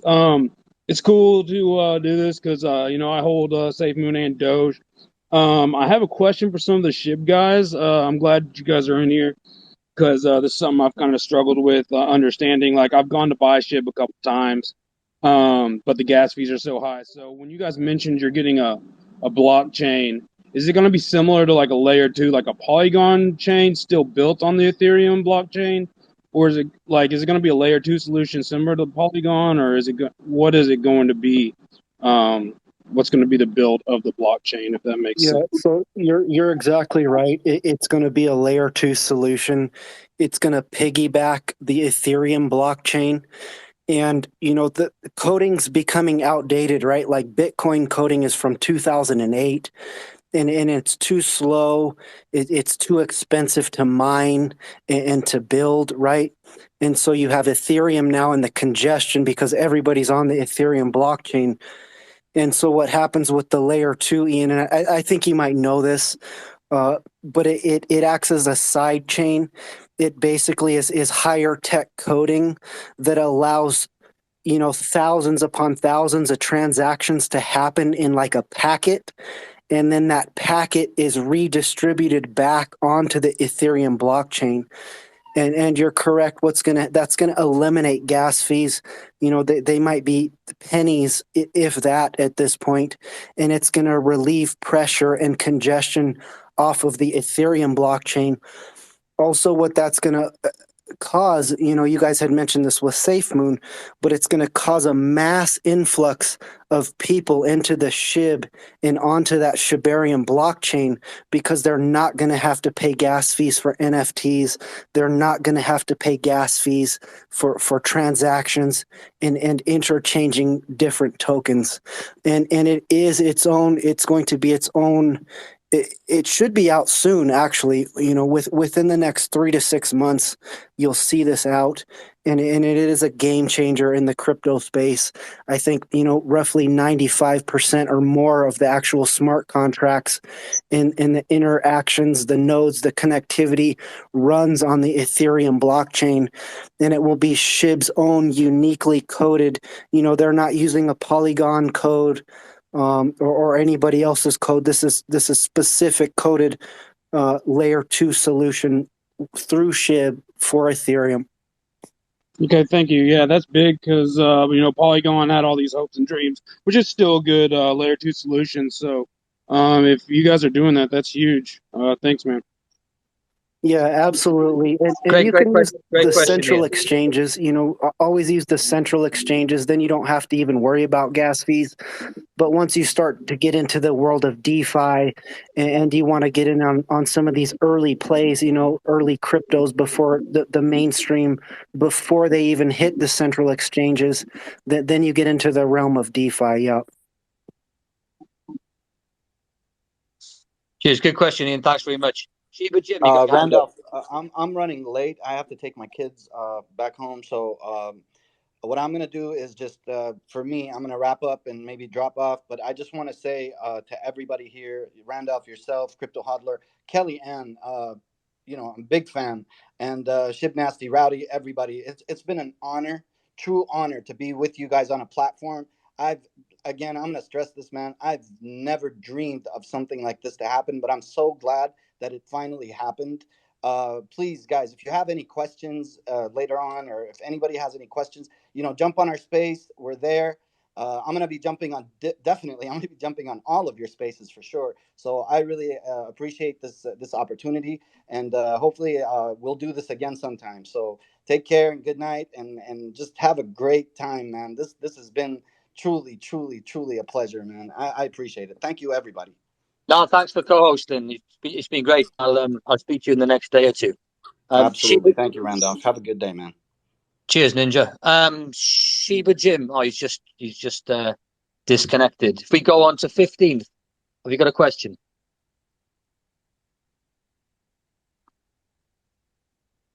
15th undercover billionaire. Have you got a question? Bueller. I think he's got to move on there, Okay. Randolph. Oh, sorry. Yeah. Hello. Oh, just Oh, he's here. Sorry. Hello. Yeah. Hi. Hello.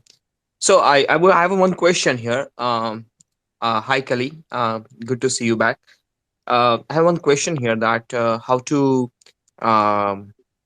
is that crypto investment is safe? Because I have heard this news that the lot of funds are right now moving towards some terrorism activities indirectly, and that there is no such system who has a direct control over to guard 15th. those. 15th, you've been in my spaces before. And what do you think I'm going to say? Yeah, hi, Rowdy, of course. I mean, I'm a very no. novice, but I know. But the thing is you it's a highly volatile market, and it's brand new, and it's about your own risk tolerance, and you've got to make that decision yourself. I cannot speak to, is it this or this or that. You've got to be comfortable in investing your own money into a highly volatile market. Is it safe? Well, yeah, it's pretty safe if you educate yourself and do it properly. All right. And you have a plan for exiting it. Right. So you got to get educated right down to the basics of it. If you focus on things that you see in the news, you're going to get distracted by a whole bunch of FUD. All right. So get in there, educate yourself on everything you can, and then you've got to come up to your own personal decision if you are comfortable with investing in the market. To go into tangents on, the risks and stuff like that, we could be here for hours. But that's what I really want you to do is get in there and understand how the cryptocurrency market works, and that it's a volatile, risky investment. Oh, sure. Okay. Sounds great. Sorry. Thank you. Yes, thanks for the question. Just one thing to add to that is just think back 30 years ago with Colombia and all the money that they had coming in, which was cash, which was going into terrorism, which was going into drug money.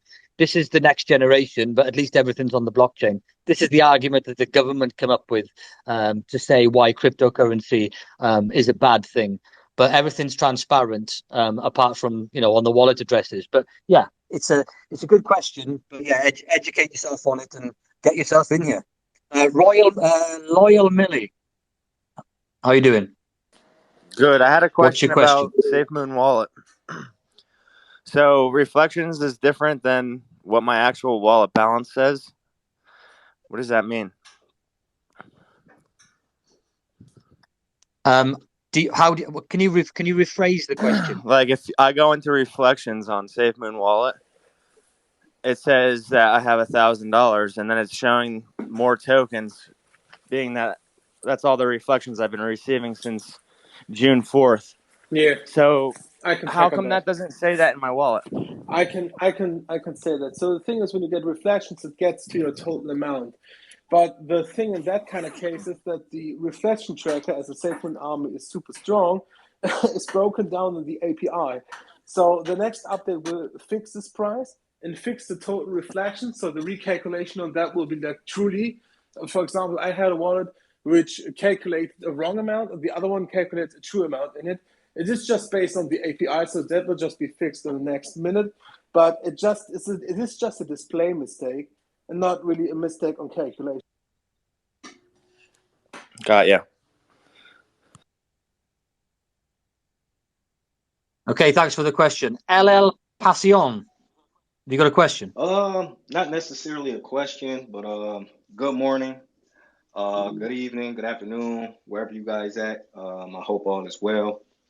I actually joined Rowdy's dog walks in the morning, and I can say that the energy in there is positive. Um, it gives people the opportunity to come in there with an open mind, and I'm always excited to have a voice when behind them. And it's a grind. We all here on the same mission, and we just got to take it from there. That's great to hear. That's great to hear. As I say, if you're into two projects and you're looking to get into any more, yes, do your education, but jump into the spaces. As you say, you've been into Rowdy's. He's got great spaces with his dog walk. There's some great ones with Safemoon as well at different times of the day. I'll just add them in at the end once we bring it to a close. But yeah, thanks for coming on. Who have we got next? Hustler, how are you? Hustler, I'm watching you, Hustler. Hey, hi, Randolph, and hi, Crypto. Hi, Rowdy. As usual, he's an awesome guy. Gally, everyone is here. Thank you for having me. Sheep Nasty is an amazing guy. So my question is, why can't sheep is it sheep similar to Dogecoin? Like it cannot be rug pulled? Hustler, And my second part Hustler, question is, Hustler, yeah, Hustler. yes, I'm going to answer your yes, Rowdy, question go that ahead. you know the answer to. We don't compare any Yeah, tokens. We're in a community spirit here. okay, Yeah, I'm watching you. all right. Okay, all right, good. You're watching me. That's good. So I'm wondering, like, why can't sheep be like only the sheep question I'll ask. So I'll ask, why can't sheep be rug pulled? Okay, that's an easy one to ask, And bro. can someone So reply the same answer to Saitama also? so the thing is, right, is the liquidity gets locked. So tokens that aren't that don't get rug pulled, right? The developers, they lock that liquidity for a certain amount of time, which means that the liquidity can't be pulled. It can't be rugged, right? So SHIB did that over a year ago. The liquidity was locked from the get-go. And so SHIB is literally, it's a rug-proof token. I hope that helps answer your question. And Yes. Hustler, you And got for how one. long? No, Hustler, you had one question. Time to let other people speak, Hustler. Really? Only Yeah. just one question? Come Just on, man. no, no, I'm a no. sheep fan. I know. I need two questions at least. I know. One question, Hustler. I'm being harsh on you because I know you. Okay. So we're going to let you down and we're going to ask the next person to come up, you little bugger. So next we've got King of Shiba. What's your question?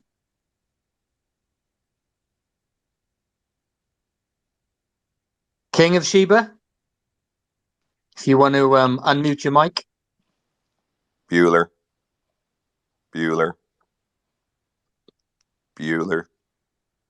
Okay, let's bring up Investor Crypto. You've got the mic.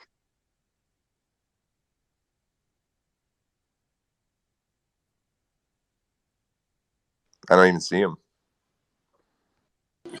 He's up here now. Hi. Investor. Hello. Hi, Hi. how you doing? Have you got a Thanks, question? Yes, I do have a question. So, do you know when Saitama and Safemoon list on Coinbase or crypto? Once V2, obviously, Gandalf, you can answer this, but in my perspective, once V2 is out, version 2, which is imminent, then there's 2 exchanges that we're going to be listed on. We don't know which ones they are. Gandalf might do. But there's two major exchanges that Safemoon are going to That be is listed on. absolutely right. That's been confirmed by the CEO. We don't know which ones they are. There's speculation on Kraken, on KuCoin. I'd be very surprised if it's Binance or Coinbase, but you never know. That's the answer to your question. 2 major listings are coming, but we don't know which ones. Thank Anything you. to elaborate on that, Gandalf? Just to add something to that. Just on any hold on, just on any token, like Saitama and stuff like that. Nobody knows just yet because it's new. It's going to get wider adoption on multiple exchanges. You just have to be patient and get it from the source. Don't read the rumors. Get it from the source. Thank Yeah, you. exactly. Thank you, guys. Yes, so just to add to that, it is right. The contract eligibility actually makes it possible that by the scratching of the decimal through the consolidation, we just have the possibility to be paired and listed on big exchanges. While we don't know which it is, we know that this is just the beginning of being listed on one of the major bigger exchanges. So when one comes, the others might follow. I'm going to stress it, might follow, but therefore it will just happen pretty soon.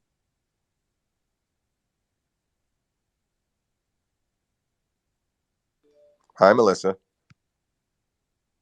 Oh, hey. Hey, girl. You guys are doing a wonderful job. Did you have a question though, Melissa, or are you just coming up for a... No, I didn't come up here to just say hi. I did not come up here to say hi. I did have a question. Fire okay, away. so being that we're all talking about different communities and everybody coming together, where do we go from here in terms of and I'm not going to say the name that we know of, that basically fudded up a whole bunch of stuff. But when do we get to the point of creating something as we all are a community? When are we going to get to the point where we get some developers to create a place, a safe haven for us in order to get the proper information that we need when our projects are up there, the projects that we believe in, and everybody needs the proper information? When will we get to that point? Based on a single project or on everything and that's Just together? everything. I don't want to say the name of the place that's basically been flooding all these other projects that we know of, but I'm saying, and I brought this up before in tweets, basically stating that we need a place where it's community based, where everybody gets the information and it's not manipulated in any way. It is what it is, and that's what it is. Based on the rational thought of journalism and actual portrait of non being biased or in any kind of manipulated, if somebody is guiding the space as a single person and hosting it, just trying to provide information by any, it is still guided by one person where the trust has been to a person, right? So therefore, just as a disclaimer in the thought process, I know what you mean and I know what you just aim for in this kind of thought process. But the problem with that is to have such a space. I mean, I could say, go to any kind of open source, open forum where it's listed down there. But the problem with that is you have to find a proper space where there is nobody involved who's guiding the source, who is actually having an own project, right? For example, if Randolph would do that, that would be totally fine. If I would do that, some people would say I would be biased because as a moderator and scholar of Safemoon, people could come to the conclusion that I try to push a project further advanced on this platform than others. So that is the heavy thing. I know which thought you mean in that kind of case, but I actually can't give you a proper answer if there's any kind of equivalent space which people could use. I'll stack on this, Melissa, because we spoke about it before. We as a community, as investors, are segregated by basically geographical boundaries. So we all live in different places. So what we need to do, and because we're citizens of a sovereign nation, but we're all our own sovereign state, we need to step up and start engaging our governments to segregate the ability for exchanges specifically to be able to have a media arm. It should be there should be actually legislation by areas to say, look, you're a business, you have no part in the propaganda machine, and you shouldn't have the ability to have a media arm. And that's going to grow organically. There's no actual solution to that, but speak out. I mean, it'll grow organically. Here we have a community of over 6 million people. That's a big voice to say to their governing powers, hey, look, this is hurting us. All right. We were in an early stage of the crypto market where we're having businesses tell us what we should think. And I think that there needs to be a segregation. Just like the state segregates the church, we need to segregate the exchanges from media relations. Absolutely. And that, unfortunately, we can't do other than just saying, hey, where we go, let's go. And, there are countries that don't allow Binance, and I'm going to say it, Binance, to do business in their regions because of that, because there is definitely, I'll say it, market manipulation by using a propaganda and a media arm. And then educate people, just on the base level of recognizing that what media biased is, and that if you're being funded, right, if a company is being funded, that they will be biased and only present things in the best interest of who's funding them. And that's a problem, age old, not just specific to crypto, but we have to speak up. And that's just that's the power of participation at the end of the day. That's just my opinion too, guys. I'm just a cartoon character in space, but No, you're right. I can add to that a little bit, where I say, basically going on what Gandalf said, if you've got 6 million people in our 3-4 communities, and you've got 2 or 3 people who are prominent, who are unbiased towards the cause. So Gandalf, obviously, he's in a project, whereas we're not. So if you've got 2 or 3 people who have enough followers to be able to bring 1,000 people into a space on a daily, weekly basis, who can act as an intermediary in between. This is the beginning. This is only our second space of bringing 3 or 4 communities together. This is only going to increase. It's only going to increase in power. It's only going to increase in voice.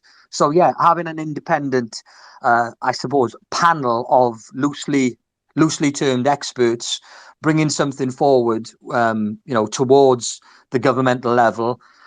Shannon's been in here today. He's on that. I know we've got Don. I'll come on to something else at the end before we finish, which I want to be doing in a couple of weeks' time with a prominent member in the UK. But yeah, it's definitely possible. But you can't bring dev teams in, because they're obviously bringing in their own agenda from one specific token. It needs to be independent. And there's a lot of independent people in here who are knowledgeable in the space. And, that will be the way forward. And because of technology these days, it doesn't really matter where you are in the world, because we're all over the world here. There's people from all different countries in here that I know. I'm only looking at the top page of 20 people, and there's at least 7 or 8 different nationalities in here. So yeah, that's definitely the way forward. But yeah, great question, Melissa. Who have we got next? Mike, you got a question? Hi there. Hi, everyone. Hey, Mike. Hi. Yeah, I got a simple question and request. How do we stop the fraud flowing all over, like CMC did to Saitama? People framing SHIB Safemoon is a scam. I think we just answered that. It's about educating people and then speaking out against it, right? There's all sorts of things. I'll never tell you what to do with your money or where to invest it, but I will tell you that there's no leaders in this community. We all have our own megaphones, and if you want to change the world, don't ask permission. Yeah, Okay, I agree. Regarding the FUD, man, you're going to have clowns and jokers. We're human, right? And there's good and there's evil and there's everything in between. And you're always going to have manipulators. You're always going to have liars. There's no way to prevent that in industry or any corner of the planet or the world for now, right? And as technology progresses, it's eliminating that. It's allowing mankind to have access to information and to the more appropriate information. And like Rowdy said, to combat FUD, do that yourself. Say, hey, what you're saying right now is not okay. And this is the correct information here. Yes, that's what I did on Twitter. Yeah, just one thing to add to that, Mike. Every project that's ever existed has had FUD. We've seen this week with Saitama, Shiba's had it. Safemoon apparently is still a rug pull, even though we've brought out 2 wallets, one on Apple and one on Android. Even when we bring out the exchange and the blockchain, some people will still call it a FUD. There's a few idiots out there who like to get their notoriety from, knocking down projects. But as long as the community is strong, and this is this is one of the main reasons why we've brought this together today. It's all about community. And if 3 or 4 communities are coming down on the fudders rather than one, they'll be gone in no time. Yes. And can all 4 development teams stop fighting between each other? Because it's been Hey, real we're not mess this couple of weeks. we're not the developers, man. We're not the developers. I don't want to speak for them. It's a good question, but like I don't want to get down that path at all. Right? It is. You know what I'm saying? Like, let's all kumbaya together. No, there's healthy competition is healthy competition. It's great. I enjoy it. Just like when you're talking about your sports team or your favorite wrestler. You know what I mean? Like. Yeah, just have fun. Don't get too far down those weeds. Let those people fight it out. Yeah, and ultimately, you need to take things with a grain of salt too, right? Like, not have some fun. Like Rowdy said, friendly competition. All of our devs, they're involved in their own programs, right? Because this is the digital gold rush. Everybody's trying to put out the best product, the best coding that they can, the fastest, also with safety in mind, right? Yes. So just have some fun with it, right? Like Shib came out as the Dogecoin killer, and that was like a huge thing for a lot of people. They were like, "Oh my God, like how could you say that?"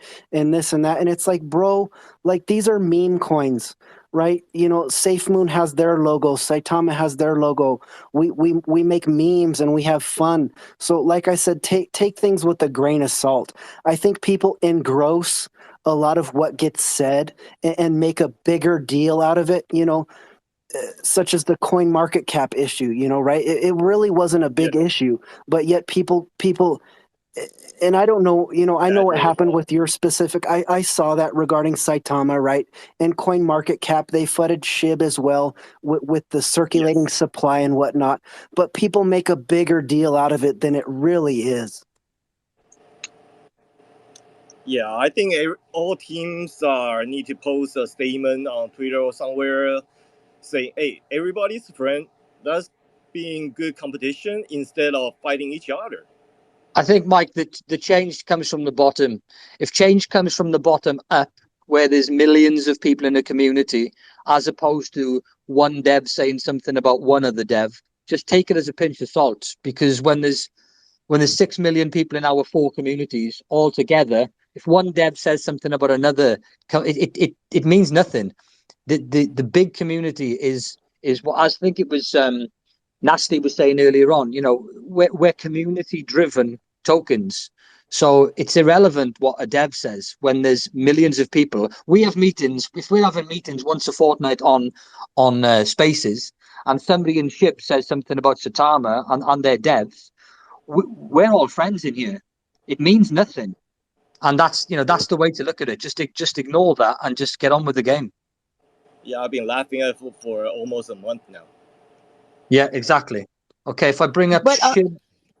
Randolph, I just want to say something real quick. The other thing is devs actually see and hear what this community, all the communities are saying, and if they see that all of us are coming together, that absolutely changes things too, because that opens their mind up to say, maybe I'm wrong.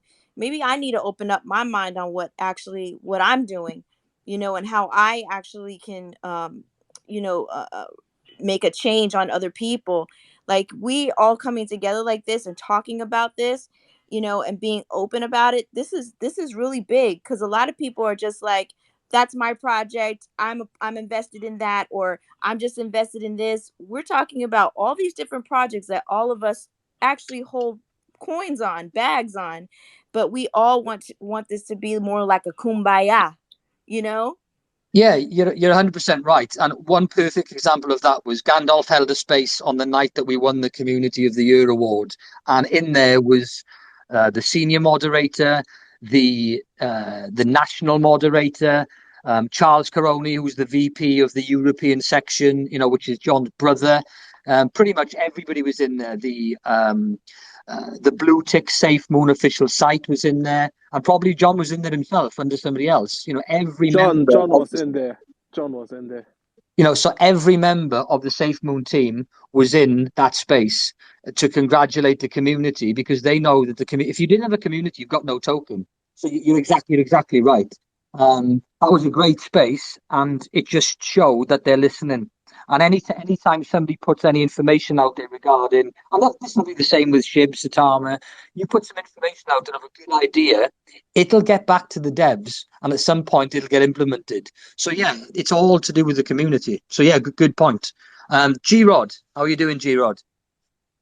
Hey, how are you doing, guys? I love it that we are coming together. Hey there, Martian. Yeah, soon there's gonna be a longer list of names of coins and tokens, or tokens that have become coins, because we are creating more. Well, not me per se, but they are creating more blockchains. And I love this unity. And like the same way we saying, I think one of the main things we're saying is not believe the FUD, or do your own research, or when certain of these social medias or media in general is trying to downplay us or talk about us, we got to kind of think about, even when they do that to the exchanges, like what they're doing to Binance or any exchange. There's certain stuff, they're not perfect, but they did provide, let alone providing the smart chain, the Binance smart chain blockchain for developers or projects to be able to get on at a very cheap rate. In other words, like, you could obviously start a coin, a token, other than like if they started it on Ethereum, where it's a little more expensive, and it's more expensive for individuals to get in. Those investors that are just buying $50 at a time or $100 at a time, then the gas fees or whatever. Which, when I first started, the gas fees wasn't that high. Like when I first got SHIB and when I first got any other ones. And you guys, most of the guys that know me know I'm into multiple cryptos. I do a little research, and it's mostly on community. When I see a community is pushing it, it's gonna go somewhere, because we're gonna make things move. And the more we educate ourselves, we're gonna go further. And when there is certain things, like, I really didn't like that when I did see that. I'd seen it in a tweet first when it was talking about Saitama. So then I did my research. Let me see. And I want to get in the minute the finances are available. So when I actually did the research, like, I read the article, and I'm like, bro, this thing is from 2009 about one individual. And then that shows, not that something's wrong with the community. It just shows that there's certain individuals that for any little thing, they get rid of a project. So that means they never really believed in it. So we don't got to look at what those people do. What those people do is they give us an opportunity to get in at a better price or at a lower price at the time.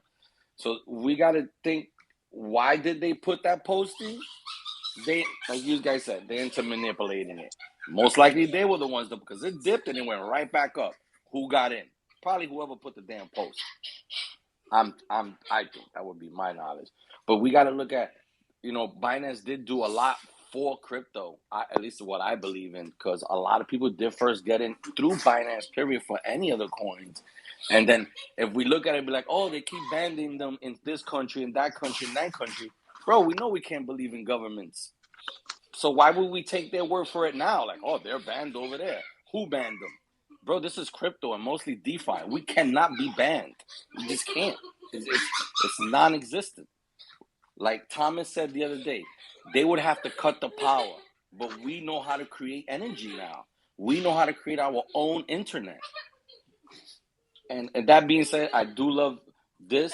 I definitely see that we're going to get even farther as community and multiple communities within each other.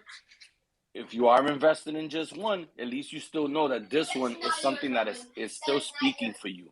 And we appreciate that you guys would speak for us in return. And thank you, guys. Thanks, G-Rod. Thanks very much. Right, last question, then before we wrap it up, we've got Shib Meme Master. How are you doing? Good. It's good to be with all of you. Just have a quick question. I don't know if it was answered already, but do the Safemoon and Saitama burn wallets, do those coins in there acquire reflections as well? I want to just answer on the Safemoon part. The Safemoon burn wallet, which is existent there and locked away so nobody can just access that, gets a huge portion out of the reflection part, which means by further burn, the actual gain on the reflection that has will go higher and therefore increase in that matter until it reaches a point well, it just when the token scarcity has the biggest volume and like the biggest amount. All right, that's all I had. Thanks for answering. Cheers. Thanks very much. Rowdy, if you want to wrap your end up with if does any of your community have like certain times of spaces, on like I know you have yours at a certain time, but if you can tell all my guys in Safemoon and Saitama what your your timings are for certain spaces, so they know roughly when to they can pop in. The best thing to do is just follow everybody up here. Follow, Kelly, Melissa, Shibnasty, Crypto Holder, and everyone shouts it out. I'm pretty flexible. Like I'm usually on in the morning sometimes. You know what I mean? And then we'll do a Shib radio. We'll broadcast that in advance, and then there's always breakout rooms by all the personalities that are doing a thing. Kelly does all sorts of stuff with businesses and sort of the business world, small business world, stuff like that. Because there's no real there's a format to our presentation, and some of them are just loose, and you just got to bounce around to spaces not just Shib. Go hang out in the Saitama space, and go hang out in the Safemoon space. Bounce around, have fun. That's what's so awesome about spaces. I go mess around spaces all the time. Check out Lou and the Moonies and all the Martians there and stuff like that. They're super fun. They have concerts and everything. And yeah, and then if you're following, people, you're gonna see in the spaces what rooms they're going in. Just pop in and see what's going on. Like it's I really think exploring, and start your own space up. Like sit there and go, I'm starting a room and I want to talk about Shib, because everyone wants to talk about Shib, face it, right? You know what I mean? But just do that. Open up a room and be like, hey, come on over. And you'd be amazed how many people just jump in your room, just want to chew the fat about anything and anything. Yeah, A lot of weird things too. that's one. Really That's weird. that's one good one. We've got as I say, if I jumped into one of your spaces, anyone that's following me can see that I'm in your space. So that's one. That's one good way. We've got. I know that Saitama, he's jumped off now. In fact, Hodler, does Saitama have any specific times of the day for your spaces? He's having issues there. He's had issues. He's had issues the whole day. He hasn't talked much. You know what about the Saitama Rado? I'll speak about that because he can't speak. Okay. The Saitama devs will have spaces. They're big, huge rooms, 4,000 to 10,000 people in these rooms. So when you see that pop up, anyone that's a Saitama follower usually migrates there and just hop in. Even if you don't hold Saitama, you just want to learn about it. So that's my pump for Saitama, because obviously Hodler can't speak because he's just learning about technology and stuff. Yeah, that's fair enough. On the Safemoon side, there's a few in here who have spaces. I know Jeremiah, as he said, he does the water cooler from 10 a.m. to 12, and I think that's Eastern time, because that's 3 o'clock in the afternoon for me. And then straight after, Viking has one. Just if you're following myself or Gandalf or Rocky Man, we're normally in there. Brian Young, he has one 7 a.m. Which would be 3 p.m. my time. So I think that might be Western time. I think it's a good 5 hours behind me. Again, another good one. We have a good few hundred in each one. Gandalf, myself, we hold them ad hoc basis. There's a ladies' night on a Thursday night. It's middle of the night my time, so I can't get into that one, unfortunately. And then we also have Adam Bergman and Safemoon Joe. They have YouTubes. I know Safemoon Joe does one on a daily basis. Adam has a space on a Sunday night, a couple of hours before our Safemoon Sunday. So there's plenty of spaces. So if you follow myself, follow Gandalf, Rocky Man, and when we jump into their spaces, I tend to have one once a fortnight and just try and, as I said, get these communities together. It's been great having everybody on. I'd just like to thank Crypto Hodler. I know he's been in here in spirit, but not in voice. Also, thanks to Ninja for bringing the Shib and the Saitama together to bring it all on the table, get the guest speakers up. Thanks to Rocky Man for coming in. Thanks to Gandalf, Kelly, thanks for all the speakers who they know this stuff. Any educational stuff to do with each individual token, just send them a DM. Our DMs are open. We're happy to answer any questions. If there's something we don't know, we can get the answer because we can get it from somebody else. Just on a closing note, my next space is going to be in a couple of weeks. A few people have asked me, one of them Evan in our space in particular. There's going to be a lot of people whose lives are going to change in the next 6 months, 12 months, 2 years regarding your wealth.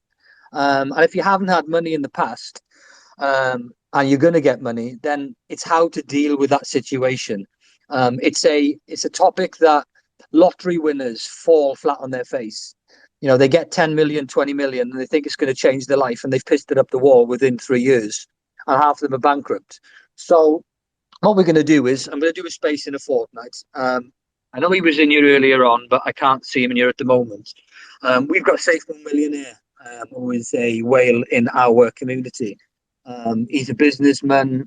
He knows a lot. He knows his stuff regarding wealth management. So we're going to get him in as a guest speaker. It'll be pretty much a Q&A from within 5-10 minutes of the space opening. The other one, my best mate, I've known him for 20 years. He's been a member of the UK government under David Cameron. He's a businessman. He's run the country on small business finance for the past 5-6 years. He's just changed his job in the last 12 months. I'm hoping to get him up just regarding how to control your feelings when it comes to the first bit of money that comes into your pocket, and it's going to be burning a hole in your pocket. How to invest, how to basically keep hold of your wealth without pissing it up the wall, as I've said. So I'm looking at doing that in a couple of weeks' time. Two very knowledgeable guys in their field. It's very difficult to get a tax expert on regarding crypto, because every country has different laws regarding capital gains, regarding tax. So on that side of things, we won't touch that.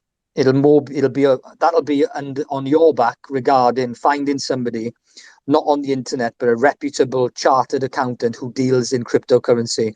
Because I'm in an accountancy firm where there's 5, 6, 7 accountants, and none of them know anything about cryptocurrency. And they're a big law firm in Birmingham in the UK. So it won't be easy to find one, but don't get one off the internet who claims to be the next big thing in crypto. So that'll be a good space to come into, because I know that most of you will be life's going to change in the next few years. It sounds crazy, but believe me, it will if you're in the right projects. So on that note, just thanks to Rowdy as well. Great to have you up here, and I'll speak to you in the next few days. Gandalf, always a pleasure, and all the other speakers.